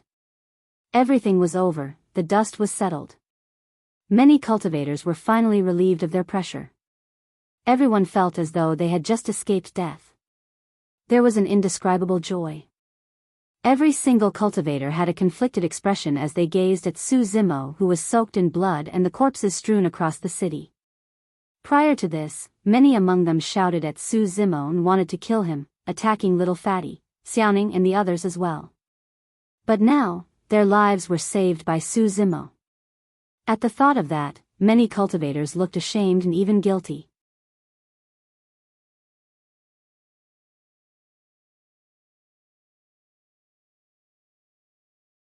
Chapter 782, Stir. Chapter 782, Stir. The power of Su Zimo's inner core was completely expended after his consecutive battles. The dragon scales on his body faded away gradually and he reverted to his original appearance right in front of countless gazes. His black hair danced and he looked like a refined scholar with his clear eyes. If they had not seen it themselves, nobody would have imagined that the 100-foot-tall ancient demon with a humongous body, the frightening existence with sharp fangs and claws and was lined with dragon scales, was actually this refined scholar before them. Who could have imagined that this seemingly frail scholar almost resolved the earth-shaking catastrophe single-handedly? He stopped the dam from breaking through, a tower from toppling. This was the number 1 of the phenomenon ranking. The impact of this battle was immensely huge on the cultivators who survived. The impact was not only on their cultivation realm and mental state, it even changed their understanding of the 10,000 races, the cultivation world and Tianhuang mainland. Many cultivators gained a true realization of the difference between them and the primordial 9 races. Although they were in the same cultivation realm, they were completely helpless against the Rakshasa and God race. Su Zimo's figure shuddered for a moment and he experienced waves of weakness from within his body. His tongue went dry, his head spun and a deeply exhausted look appeared on his face. Young master. 2 figures dashed forward at almost the same time and exclaimed. They were Nian Qi and Little Fox. Su Zimo smiled and said softly, I'm fine. Young master, it's all my fault. Nian Qi looked ashamed as she pursed her lips. If it wasn't for me. Even if you weren't here, this battle would have been unavoidable. Su Zimo interrupted Nian Qi. Lin Xuanji, Little Fatty and the others circled over as well. Brother Su, it's all thanks to you this time round. Lin Xuanji was no longer in his happy-go-lucky attitude and bowed deeply to Su Zimo with a solemn expression. There's no need to speak of such things between us. Su Zimo thumped Lin Xuanji on the chest and chuckled. Back in the Dragon Bone Valley, Su Zimo would have died if it wasn't for Lin Xuanji. Su Zimo suspected that the mysterious old man that appeared in the capital of Great Zhou later on had something to do with Lin Xuanji as well and might even be a powerful figure of Enigma Palace. Xiaoning's eyes were red and swollen, a clear sign that she had just cried. She handed Su Zimo a few elixirs and only looked relieved after he consumed them. Little Fatty rolled his eyes. Boss, I'll go help you collect the treasures and bring them over for you. There were rivers of blood and corpses strewn all over Myriad Phenomenon City after the earth-shaking battle.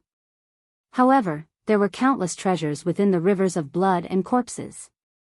The most important among them was the mystic Magnet Mountain, which was one of the 7 ancient unique treasures. Most of the treasures no longer had any owners and Little Fatty offered to help Su Zimo collect them because he was worried that others might steal them sneakily. Su Zimo said deeply, help me collect the storage bags of the Rakshasa and God race as well as the mystic Magnet Mountain. There's no need to take the storage bags of the other cultivators. Let the surviving cultivators retrieve the belongings of their own sections. Su Zimo could take the storage bags of the Rakshasa and God race with a peace of mind. However, he did not wish to lay his hands on the belongings of the 50,000 cultivators that died here. Perfected Lord Yujun nodded in silence when he saw that. No matter what, his character alone was superior to way too many people.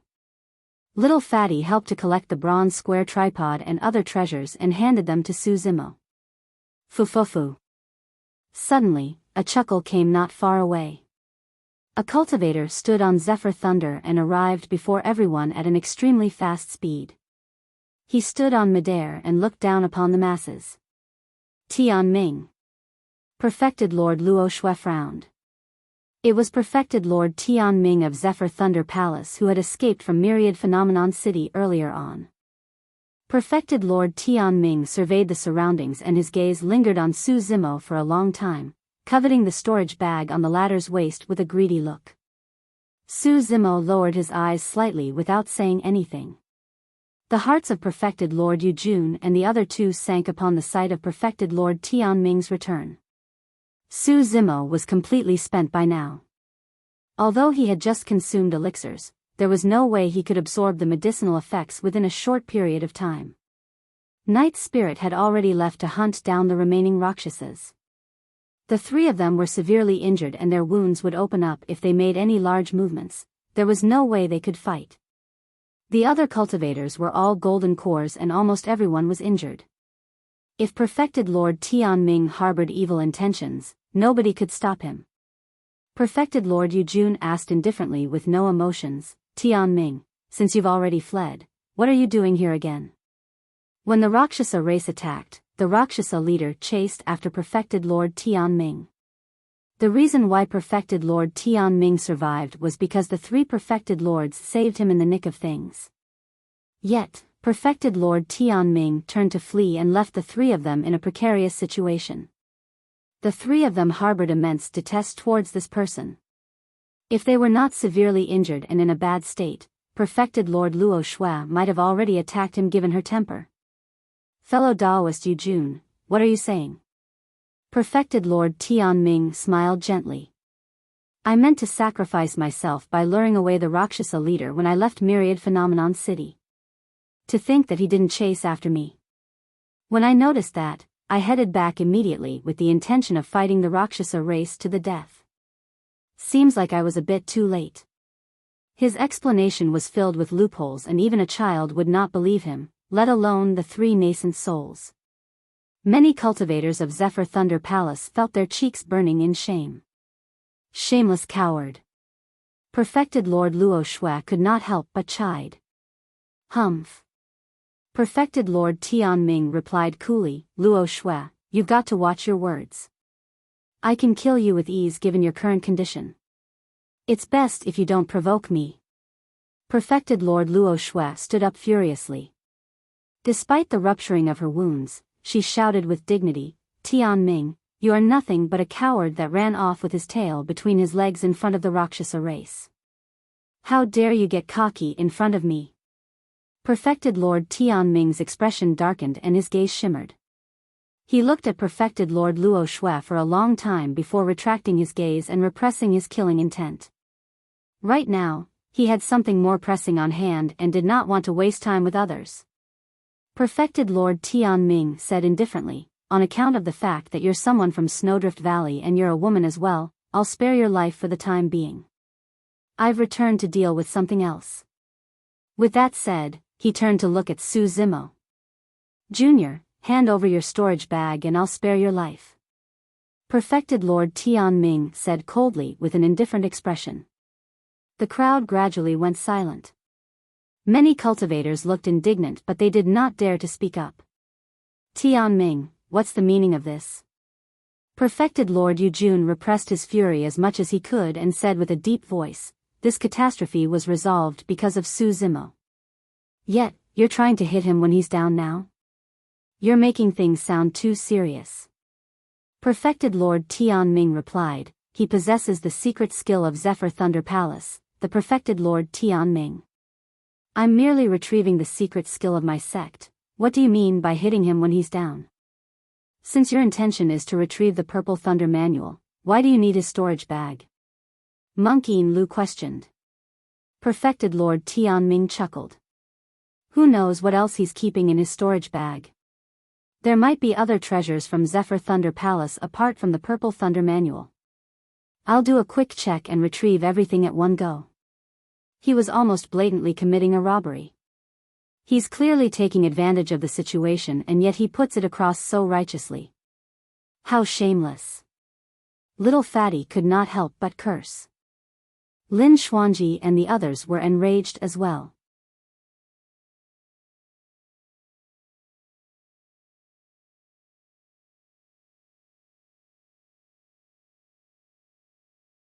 Chapter 783, Evil of Men. Chapter 783, Evil of Men. Perfected Lord Tianming's heart was burning. This was a once-in-a-lifetime opportunity. Right now, all the cultivators in Myriad Phenomenon City were either exhausted or seriously injured, nobody could stop him. Initially, he was wary about that black-robed man named Night Spirit. But Night Spirit had already left Myriad Phenomenon City in pursuit of the remaining Rakshasas. Although there were not many Rakshasas left, they fled in all directions. It was impossible for Night Spirit to hunt them down within a short period of time.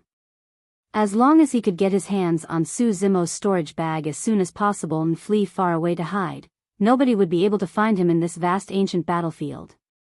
Although it was quite a dishonorable act, he had his way of explaining things upon his return to Tianhuang mainland. After all, nobody could blame him if he did it to retrieve Zephyr Thunder Palace's secret skill. Tianming, don't forget that there are more than 50,000 paragons here as well.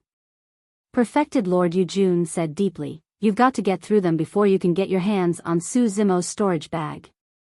Even if we're severely injured, do you think you can defend against 50,000 cultivators single-handedly? That's right. Peng Yu of Overlord Palace stood out. Although his face was pale, he patted his chest and declared loudly, it's all thanks to fellow Daoist Su that we're alive today. If you want to lay your hands on him, I'll be the first to stand out. You'll have to get through my sword to get to him. Duge Jian remarked coldly. Within the crowd, cultivators stood out one after another. Some of them were familiar while others were foreign. There were both opponents and friends of the past. Of course, most of the cultivators remained silent. Some of them wanted to speak but stopped. Some of them looked on with hesitant expressions while others watched by the sidelines. Instantly, the different types of characters were revealed completely. Perfected Lord Tianming's lips curled when he noticed that. He composed himself further and shouted, everyone, don't be foolish. Su Zimo is still someone of a foreign race. The reason why he stood in was to rescue his friends. He doesn't care about whether you guys live or die. Heh, there are many among you who once encircled and attacked his friends. Who knows, he might even want to get even with you guys after his injuries are healed. A stir broke out amongst the crowd. Perfected Lord Tianming's words resonated with some of the cultivators. He laughed even brighter when he saw that. Nobody knows if he'll want to try and kill you tomorrow even if you protect him today. Perfected Lord Tianming's beguiling voice continued on, don't forget, he's from a foreign race. Who can guarantee that he won't treat you the same way as the Rakshasa and God race did? Don't forget the old saying, those that are not of our race are our enemies. The Perfected Lord isn't entirely wrong. That's right, he did not fight against the Rakshasa and God race for our sake. There's no need for us to protect him. This man even took on the dragon race's form earlier. The dragon race is one of the primordial 9 races and they aren't much better than the Rakshasa and God race. Discussions broke out among the crowd. However, they were soft and were not overwhelming. Demoness G gave an ironic laugh at the sight of that. Today, I finally know what it means to beget kindness with evil. This is nothing more than the evil of men's nature. That is human nature indeed. Lin Xuanji sighed. Mortals assume that all cultivators are righteous without any desires. However, they don't know that cultivators actually possess the deepest desires. The cultivation world is no paradise and is much crueler than the secular world. There's schemes and plots to kill others for their treasures everywhere. Some cultivators can resort to any means for the sake of longevity and strength. What difference does it make if they beget kindness with evil? All of you, listen up. Suddenly, Perfected Lord Yujun bellowed. Although his arm injury split open immediately and blood gushed out, he was indifferent towards it. It doesn't matter if Su Zimo is a demon or a dragon. In this world, anyone can attack him, but not all of you. He pointed to the vast crowd of more than 50,000 cultivators with a stern expression as he said word by word, that's because all of you here owe him your lives. The clamor within the crowd quietened down gradually once again. Monk Yin Lu clasped his palms today and uttered a Buddhist proclamation softly before saying, I don't know about sayings regarding other races and the rights or wrongs of the world. However, I know one thing. He saved all of us here and almost killed himself in the process. All of us would be dead right now if it wasn't for him. We would be spirits in the hands of the god race and food in the hands of the Rakshasa race. While I don't know what is right or wrong, I know what is gratitude and loyalty. His impassioned words were firm and deafening. Some people lowered their heads while others had guilty expressions. Perfected Lord Tianming's expression was dark. When he saw that the situation was shifting away from his favor, he could not help but declare coldly, "Monkey Lu, don't try to confuse everyone with your falsehoods." At that moment, Perfected Lord Tianming was already prepared to attack. He could not let things drag on anymore. The longer things dragged on, the worse the situation would be for him. Once Night's spirit returned, it would be too late even if he wanted to escape. Right now, the remaining 50,000 cultivators had different interests and were not united. He could succeed as long as not many people stood on Su Zimo's side. Disciples of Zephyr Thunder Palace, heed my orders. Kill anyone who dares to stand in my way. Perfected Lord Tianming's killing intent blazed and his glabella glowed brightly. A series of erratic thunderbolts appeared within his palm with a terrifying aura. Protect the young master. Protect Brother Su. Nian Qi, Lin Xuanji and the others circled around Su Zimo instantly to form a human wall. Fufu, why do you have to go through the trouble? Suddenly, Su Zimo laughed softly. I'll give you my storage bag if you want it. Su Zimo patted little Fatty who was standing in front of him on the shoulder and gestured for the latter to make way. Boss? Little Fatty asked softly with an inquiring look in his eyes. It's fine, move away. Su Zimo nodded calmly with a smile. Everyone exchanged glances and, although hesitant, made a path. Slowly, Su Zimo walked out and removed the storage bag on his waist. He looked at Perfected Lord Tianming who was not far away and held it up in the air as he said indifferently, the storage bag is right here. Come and take it if you want it. Perfected Lord Tianming's pupils constricted slightly. His spirit consciousness had long scanned Su Zimo's body multiple times and he could confirm that this lad's blood chi was weak and his spirit energy was depleted. There was definitely no way he could fight any longer. However, what was this lad trying to do? Although Su Zimo looked exhausted, there was no hint of panic on his face and he looked calm. Hee. Perfected Lord Tianming remembered something and sneered, you sure are scheming, lad. You're trying to lure me in so that you can release your killing move, right? You're way too naive, there's no way you can hide your intentions from me. In reality, even if he were to close in, he would not be in much danger given Su Zimo's current condition. However, it did not hurt to be careful. I'm handing my storage bag over to you and yet you don't even dare to collect it yourself. Su Zimo retracted his smile and hung his storage bag on his waist again before saying coldly, how can you even dream of taking my life given your cowardice? Tianming, let me tell you one thing. Even if I'm completely exhausted, I can still kill you.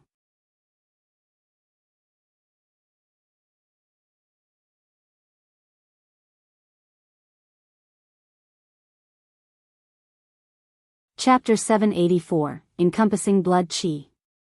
Chapter 784, Encompassing Blood Chi. Many cultivators were stunned. Nobody could understand how Su Zimo, who was seemingly battered, could go against a nascent soul. Su Zimo walked slowly towards Perfected Lord Tianming with an overwhelming aura. The bloodstains splattered on the ground formed thin threads that surged towards Su Zimo's body in a wild manner, as though they were drawn in by a mysterious power. Su Zimo's body seemed to have transformed into a black hole that could consume blood as it drew in the endless power from the fresh blood on the battlefield that had yet to dry up. The aura around Su Zimo became increasingly evil. His blood chi was torrential and he was like an Azura that walked out from hell. Many cultivators felt their hearts palpitate and it was as though they were about to be sucked into the black hole when they glanced at it briefly. In fact, many cultivators felt their bloodlines rumble involuntarily. What sort of powers were these? Everyone was horrified. This is... Perfected Lord Yujun frowned and pondered for a moment. Suddenly, he exclaimed, as though he recalled something, the Blood Refinement Fiend Sutra. All the cultivators present were shocked and they heard his remark. The Blood Refinement Fiend Sutra was extremely powerful. Countless thousand years ago, a fiend of Asura sect created the Blood Refinement Fiend Sutra and massacred the masses. He created a blood storm throughout the cultivation world that nobody could stop. This fiend of Asura sect was the notorious Tao Lord Blood Fiend.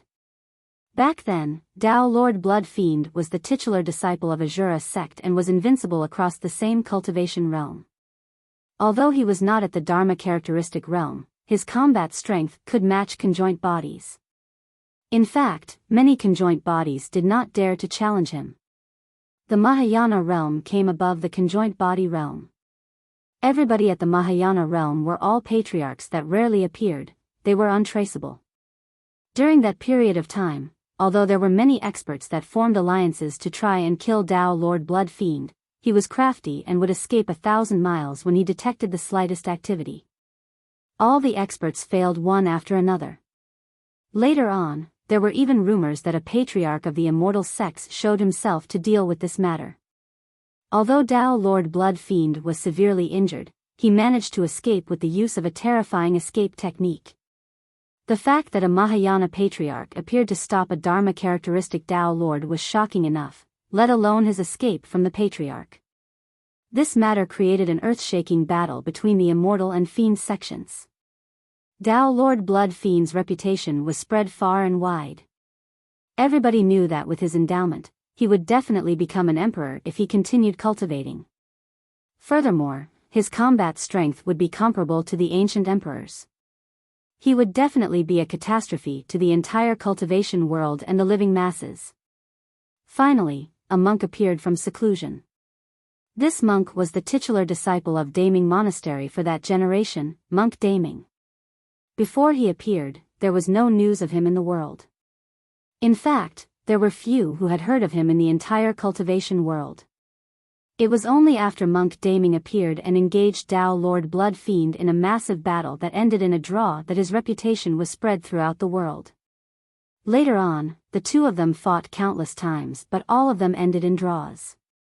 Finally, an outcome was determined during their fourth fight.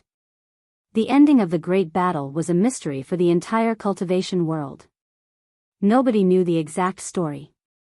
The most famous rumor was that both monster incarnates died. However, neither of their corpses or bones could be found after that fight. 3 of the Mingwang prayer beads were lost during that battle as well. Even until now, the location of 2 of them was unknown. The Blood Refinement Fiend Sutra was lost too. Nobody expected this Fiend Sutra that was the most nefarious and evil during that period of time to appear once again today. Unknowingly, Su Zimo had an innate disdain towards this cultivation technique. He was even more resistant to a secret skill that devoured blood. Up till this point of his cultivation, he had only released it once. It was back in Song Lang mountain range when he had just obtained Night Spirit. His bloodline was being consumed by Night Spirit and he had no other choice but to release that secret skill in order to survive. When he fought against the god race earlier on and was almost completely exhausted, the thought of using the Blood Refinement Fiend Sutra crossed Su Zimo's mind as well. However, firstly, he had always been resistant towards it. Secondly, the blood that flowed through Myriad Phenomenon City was almost entirely from human cultivators. He truly did not wish to consume the blood of people from his own race. But now, the blood that he was devouring was not from humans, but from the Rakshasa and god race. Compared to the tens of thousands of human cultivators, there were only slightly more than 100 Rakshasa and god race beings. However, their bloodlines possessed tremendous power of blood. All of that power was gushing into Su Zimo's body relentlessly. Su Zimo's aura was on the rise. Kill. Kill. Kill. His eyes became bloodshot and his pupils were almost completely dyed red as the thought of killing filled his mind. He wished for nothing more than to slaughter all the living beings before him. That was the frightening part of the Blood Refinement Fiend Sutra. It could even affect a cultivator's mind and determination. Right now, Su Zimo had both demonic and immortality cultivation and he had also comprehended the Zen of Buddhism. As such, his mind was clear and his firm determination was unwavering. Even so, he showed signs of turning into a fiend while he channeled the Blood Refinement Fiend Sutra. Blood scars appeared on Su Zimo's face, arms and chest and extended in all directions in a terrifying manner. Torrential blood qi emanated from Su Zimo with every single step he took towards perfected Lord Tianming. His black hair was gradually dyed red and danced in midair while the blood shade in his eyes deepened. Perfected Lord Tianming felt his scalp prickle and hairs stand on end at the sight of Su Zimo in that state. A tremendous pressure gushed over. Even Little Fatty and the others who surrounded Su Zimo initially retreated with fearful eyes, let alone him. "Fiend, don't you dare be insolent." Perfected Lord Tianming mustered his courage and hollered. His glabella flashed and he pointed forward, shooting a blinding thunderbolt from his finger onto Su Zimo's head. However, before the thunderbolt struck, it was dispersed by the blood qi around Su Zimo. Not good. Perfected Lord Tianming grit his teeth and a conflicted look flashed through his eyes. However, he made a decision instantly and turned to flee. He would have died countless times if he was not so decisive. Since he wanted to escape, he had to flee with all his might and not hesitate. Perfected Lord Tianming clearly knew that even with the Blood Refinement Fiend Sutra, Su Zimo merely recovered his power of bloodline. Su Zimo's spirit and demonic energies were both expended and there was no way he could catch up to him. However, he did not get careless and released Zephyr Thunder Escape. Perfected Lord Tianming rode on Zephyr Thunder and vanished from the spot as he fled into the distance. "You're still trying to escape?" Su Zimo's voice sounded, chilling to the bones. When the word "still" sounded, the both of them were at least 1,000 feet apart. When the word "trying" sounded, the both of them were less than 500 feet apart. By the time the final word sounded, Perfected Lord Tianming could even feel Su Zimo's breath. It was a breath with a hint of blood stench. He was close by. Perfected Lord Tianming's eyes widened and he suddenly recalled something. Rumors had it that within the Blood Refinement Fiend Sutra, there was a fearsome blood escape technique. Could it be? Before that thought was finished, an encompassing blood qi had already engulfed him.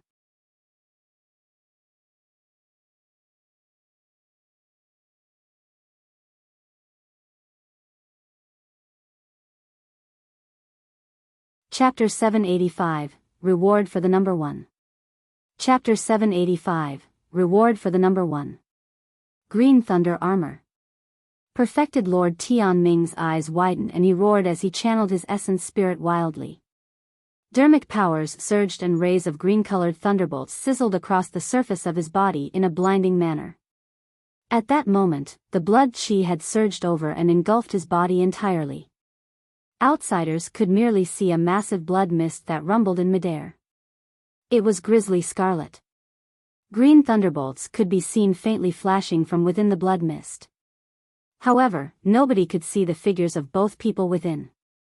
The Green Thunder armor released by Perfected Lord Tianming was a secret skill from the Heaven-grade cultivation technique, the Green Thunder Manual. It made use of dermic powers to create an armor of thunder around the surface of one's body to defend against harm. It was a cultivation technique passed down by the Thunder Emperor and was extremely powerful. Coupled with the fact that the power of thunder had an extreme yang nature and was tough, it was the most effective in countering evil and demons. Perfected Lord Tianming should be the one with an advantage in a clash of power as such. However, that was not the case. Crackle. There was a jarring sound. The glow of the green thunder dimmed rapidly when it collided against the rich blood qi. One after another, streams of scarlet blood qi crawled across Perfected Lord Tianming's thunder armor vest endlessly like spirit snakes and penetrated every single opening. The Blood Refinement Fiend Sutra was a cultivation technique of the evil fiends. However, right now, Su Zimo was using the power of his bloodline. Even the god race of the primordial 9 races could not match his bloodline. Ah! Perfected Lord Tianming howled. He could clearly sense the blood within his body rumbling in an uncontrollable manner. His bloodline was expanding. His heart raced and seemed like it was about to explode. His bloodline was about to burst forth from his body. Legend has it that back in the past, when Dao Lord Blood Fiend cultivated to his peak, all he had to do was open his mouth slightly and weaker cultivators would have their essence blood devoured in the blink of an eye helplessly. It was extremely terrifying. Even the ancient emperors might not be comparable to the Dao Lord Blood Fiend in terms of cultivation comprehension of one's bloodline. Poof! The stalemate did not last for long before perfected Lord Tianming turned into a ball of blood. His essence blood was drawn out from his body completely and fused within the blood mist in midair. His essence spirit was destroyed instantly with the rush of the blood qi. It was a true annihilation of his body and spirit. It's over. Perfected Lord Yujun and the other two sensed it the moment perfected Lord Tianming died. The fight for the phenomenon ranking this time round was filled with turmoils and bloodshed. Finally, everything came to an end. The Blood Refinement Fiend Sutra has reappeared once more. I truly don't know if this is a blessing or misfortune for Tianhuang mainland, Monkey Lu sighed internally. Perfected Lord Yujun turned over as well. Both of them could see the worry in the other's eyes. The blood mist in midair swiveled slowly and formed a gigantic vortex. Finally, everything converged into Su Zimo's body and eventually vanished. Su Zimo stood in midair and his blood-colored long hair danced. His eyes were bloodshot and the murderous, evil aura he emanated was shuddering. Many cultivators merely glanced at his bloodshot eyes and felt their blood cheese rumble as their hearts pounded. Right now, it was clear that Su Zimo's mental state was affected and he might veer onto the wrong path. If he were to conduct a massacre right now, nobody would be able to stop him. Silence engulfed Myriad Phenomenon City. Out of more than 50,000 cultivators, nobody dared to speak. They were afraid that they might trigger Su Zimo with the slightest activity and get themselves killed. After a period of time, Su Zimo's bloodshot eyes faded and his blood-colored hair returned to normal as well. He descended slowly and swept his cold gaze across the crowd not far away. The cultivators who were discussing whether Su Zimo should be killed earlier on had their heads slumped and did not dare to meet his gaze. Previously, there were quite a number among them who even encircled and attacked Little Fatty and the others. If Su Zimo wanted to make them pay for it, none of them would be able to escape. Many cultivators were jittery and had frightful expressions. After a long silence, Su Zimo slowly said, "There have been too many people who have died today. I don't wish to kill anymore, all of you can leave." Many cultivators left hurriedly in relief. Right now, the power of Su Zimo's inner core and golden core has dried up completely. However, his bloodline was more than half recovered after what he devoured. The feeling of control was nice. In fact, Su Zimo had an urge to devour and refine all the bloodlines of the cultivators who had died in Myriad Phenomenon City into his body. It was an extremely frightening thought. If he could not control it, there was a chance that he could turn into a murderous fiend. This Blood Refinement Fiend Sutra is truly evil. I must not use it anymore in the future. Su Zimo thought to himself. The death of perfected Lord Tianming meant that the catastrophe of Myriad Phenomenon City had ended completely. The cultivators who survived gathered with their sect mates and consumed elixirs and medicine. Some of the itinerant cultivators went their own ways. They did not leave the city but instead found quiet spots to rest and recuperate. Brother Su, fellow Taoists. Lin Xuanji cupped his fists towards Su Zimo, Little Fatty, and the others. Everyone is severely injured right now. If you leave Myriad Phenomenon City at this time, chances are you will come across ferocious beasts that wander around the ancient battlefield. Please rest well in the city first before making further plans. All right. Su Zimo contemplated briefly and agreed to it. With this, there was no longer a need for him to stay in Myriad Phenomenon City. However, he was in no rush and might as well recuperate here as he awaited Night Spirit's return. Right. Lin Xuanji thought for a moment and continued, "You're number 1 for the Golden Core Phenomenon ranking this time round. There's rewards for you." Normally speaking, the cultivators of Enigma Palace would disseminate the rewards for the cultivators based on their rankings after the phenomenon ranking was confirmed. However, too many things had happened for the fight of the phenomenon ranking this time round. Although there was an outcome between Su Zimo and Di Yin's fight, it caused a fight between the nascent souls as well. Furthermore, the two of them killed their way out of myriad phenomenon city one after the other. By the time Su Zimo returned, the Rakshasa and God race had already arrived and there was no chance for him to receive his rewards. Fame was secondary to Su Zimo when he fought for the top of the phenomenon ranking. The rewards were the main draw.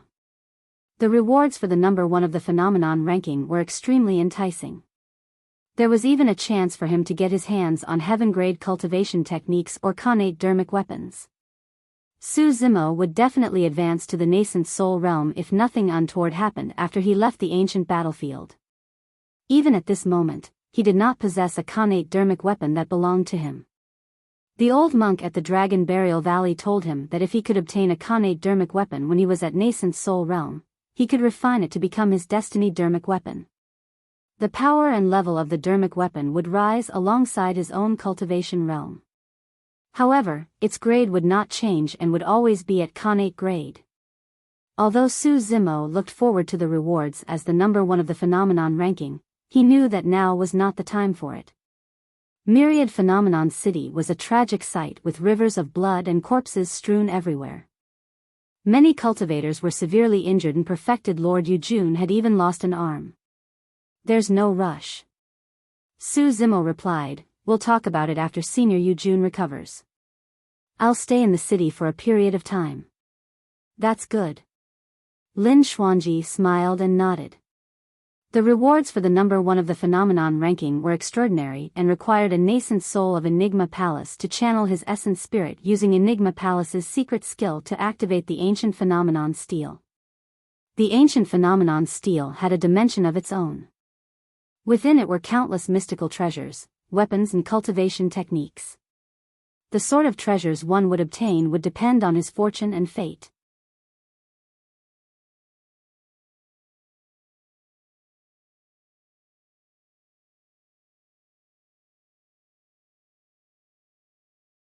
Chapter 786, Nian Qi's Identity. Chapter 786, Nian Qi's Identity. Su Zimo's group settled down in the Grand Hall of Enigma Palace for the time being. Everyone was rather severely injured and thankfully, their conditions turned better after they consumed the elixirs provided by Xiaoning and rested for a couple of days. It would take around a month for them to recover fully. Su Zimo's body was pierced by the sharp thorns of the Rakshasa race's chain and his right arm was severed by the god race leader. His stamina was completely spent after his consecutive battles. However, it merely took a few days for him to mostly heal up and the injuries left by the sharp thorn chain were completely recovered and scabs had even formed. His severed right arm was joined together again. A few more days and he would be perfectly fine as before. His regeneration speed was something that even the three nascent souls could not match. Will anything happen to Night Spirit? It had been a few days since Night Spirit chased after the remaining Rakshasas but he had yet to return. Worried, Qing could not help but ask. Don't worry, he's fine. Su Zimo smiled gently. There was probably nothing in this ancient battlefield that could hurt Night Spirit. Although there were less than 10 Rakshasas that escaped, all of them fled in different directions, it would indeed take some effort to kill them off completely. The image of Night Spirit's final exchange against the Rakshasa leader flashed through Su Zimo's mind and he fell into deep thought. The Rakshasa leader seemed to have discovered something at the final, critical moment and merely managed to utter 2 words before he was killed by Night Spirit. What was Night Spirit's secret? What was his relationship with the Rakshasa race? Suddenly, Su Zimo's heart stirred and he raised his head. A figure appeared outside the door like a phantom, leaving behind a series of afterimages in his wake. He entered the grand hall without having to step fully onto the ground with his footsteps. It was Night Spirit who was gone for several days. Night Spirit looked well-worn and tired. From the looks of things, he must not have rested for the past few days. Is everything fine now? Su Zimo advanced and asked softly. Night Spirit nodded. He looked at Su Zimo's eyes and avoided the latter's gaze. It seemed as though he wanted to speak but held himself back. He was conflicted internally. Honesty should have been a must between brothers, but his secret was way too shocking. He did not know what might change if he revealed it. Su Zimo could read Night Spirit's mind and gave a casual smile before patting the latter on the shoulder. Nothing can stand between us, you don't have to feel troubled. We'll speak again when you feel like you're ready. Yes. Night Spirit felt a burden lifted off his shoulders. Monkey, the spirit tiger and everyone else gathered around with concerned expressions. However, all of them had a tacit understanding and did not press him about his secret. Young master. Right then, Nian Qi arrived beside Su Zimo and bowed deeply towards him. Su Zimo flicked his sleeves and helped her stand with a smile. You've already joined Ethereal Peak, so we can be considered as sect mates. There's no need for such ceremonial acts. Nian Qi shook her head hurriedly and said with a serious expression. No, that won't do. Even though I've joined Ethereal Peak, you are still my benefactor, young master. She paused for a moment and her eyes flickered. Pouting her lips, she said with slight embarrassment, furthermore, I'm your little maidservant. It's only normal for me to greet you as such. Previously, Su Zimo hid in the capital of Great Zhou to avoid the pursuit of the dragon race. There, he founded Mo's spirit weapon workshop and adopted Nian Qi. She resided in Mo's spirit weapon workshop for more than 2 years during that period of time and assisted Su Zimo with chores and tidying up, staying as a maidservant. There were not many people that knew about it and Monkey and the others were shocked. The spirit tiger seemed to have thought of something as he stood in a corner and smirked foolishly at Su Zimo, making eyes towards the latter. Little Fox gripped her fists slightly and looked at Nian Qi with a nervous expression. Her body was tense and there was even a hint of hostility in the depths of her eyes. A fragrance wafted over. Demoness Ji closed in beside Su Zimo with a pitiable expression as she begrudged, I wonder if you need more maidservants by your side, young Master Su. I'm willing to be one too. Cut it out, what are you doing? Su Zimo rolled his eyes and replied curtly. He could naturally tell that Demoness Ji was teasing him. I'm sorry, young master. Nian Qi pinched the hem of her clothes and said softly with a lowered head, I did not tell the truth and hid my identity from you. Back in the capital of Great Zhou, Su Zimo had already asked Nian Qi about her background. She merely said that her parents were dead and she was homeless without elaborating more about anything else. Su Zimo did not press her further either. Su Zimo waved it off. Your identity is unique, so it's only normal for you to hide it. What's her identity? Shi Jian was confused and looked at little Fatty before asking softly. There's no wonder why you're silly, Jian. Are you foolish or what? Little Fatty facepalmed himself and lamented. In reality, although nobody mentioned it, everyone present was sharp and could roughly guess. Although there were only 7 people from the god race that arrived, the fact that they captured Nian Qi alive instead of killing her was an issue to begin with. She was extremely beautiful with a smooth complexion and exquisite features. A single look at her was enough to surprise anyone. However, the true problem arose when Nian Qi was compared to the 7 god race beings. Her bearings were way too similar to theirs. The only difference was that the god race possessed golden hair that fell like a waterfall while Nian Qi's hair was yellow and withered. However, Su Zimo knew. He knew that the difference was non-existent as well. Previously, in the battle at Ethereal Peak, when Nian Qi was pushed to desperation, a mysterious power awakened within her and her combat strength exploded. Her initially withered, yellow hair turned silky smooth as well. That was the only way many questions were resolved. It was why Nian Qi was able to cultivate even without a spirit root. Furthermore, her cultivation speed was extremely fast and she possessed naturally immense strength. It was why she looked the same after more than 20 years and still resembled the young girl from the past. It was because she carried the blood of the god race in her body. The god race had an extremely long lifespan. 20 years was almost negligible in the long lifespan of the god race, and that was why she did not have much changes. Back when Night Spirit first met Nian, he behaved unusually and ran around her to sniff wildly, as though he had discovered something. On hindsight, Night Spirit must have already smelled the aura of the god race from Nian despite the fact that he was only a cub. Nian gaze dimmed as she said softly, "However, there are some things that I did not lie to you about, young master. It's true that my parents are dead. My mother is from the god race while my father is a human. Half of the blood that flows through my body is from the god race." Her tone was calm as she explained, but there was a deep hint of sorrow. "Because of my impure bloodline, I'm considered as someone from a foreign race within the god race and was an outcast. That was the reason why I escaped and wandered outside homeless. That was the case until I met you, young master." It was not hard to imagine how the young girl before them must have suffered in the hands of the god race without the protection of her parents. "Everything is in the past now." Su Zimo consoled her softly with a tender gaze. "You only have to remember that from now on, if you don't wish to return, nobody will be able to force you to." Nian pursed her cherry lips when she heard that and her eyes reddened. She almost cried out. Everyone understood what they had to do and dispersed when they saw that. "To think that she's from the god race." The Golden Lion looked shocked and murmured as he walked away, "First is truly strong to be able to have a maidservant from the god race. That was one of the primordial 9 races. How domineering were they in Myriad Phenomenon City just a couple of days ago?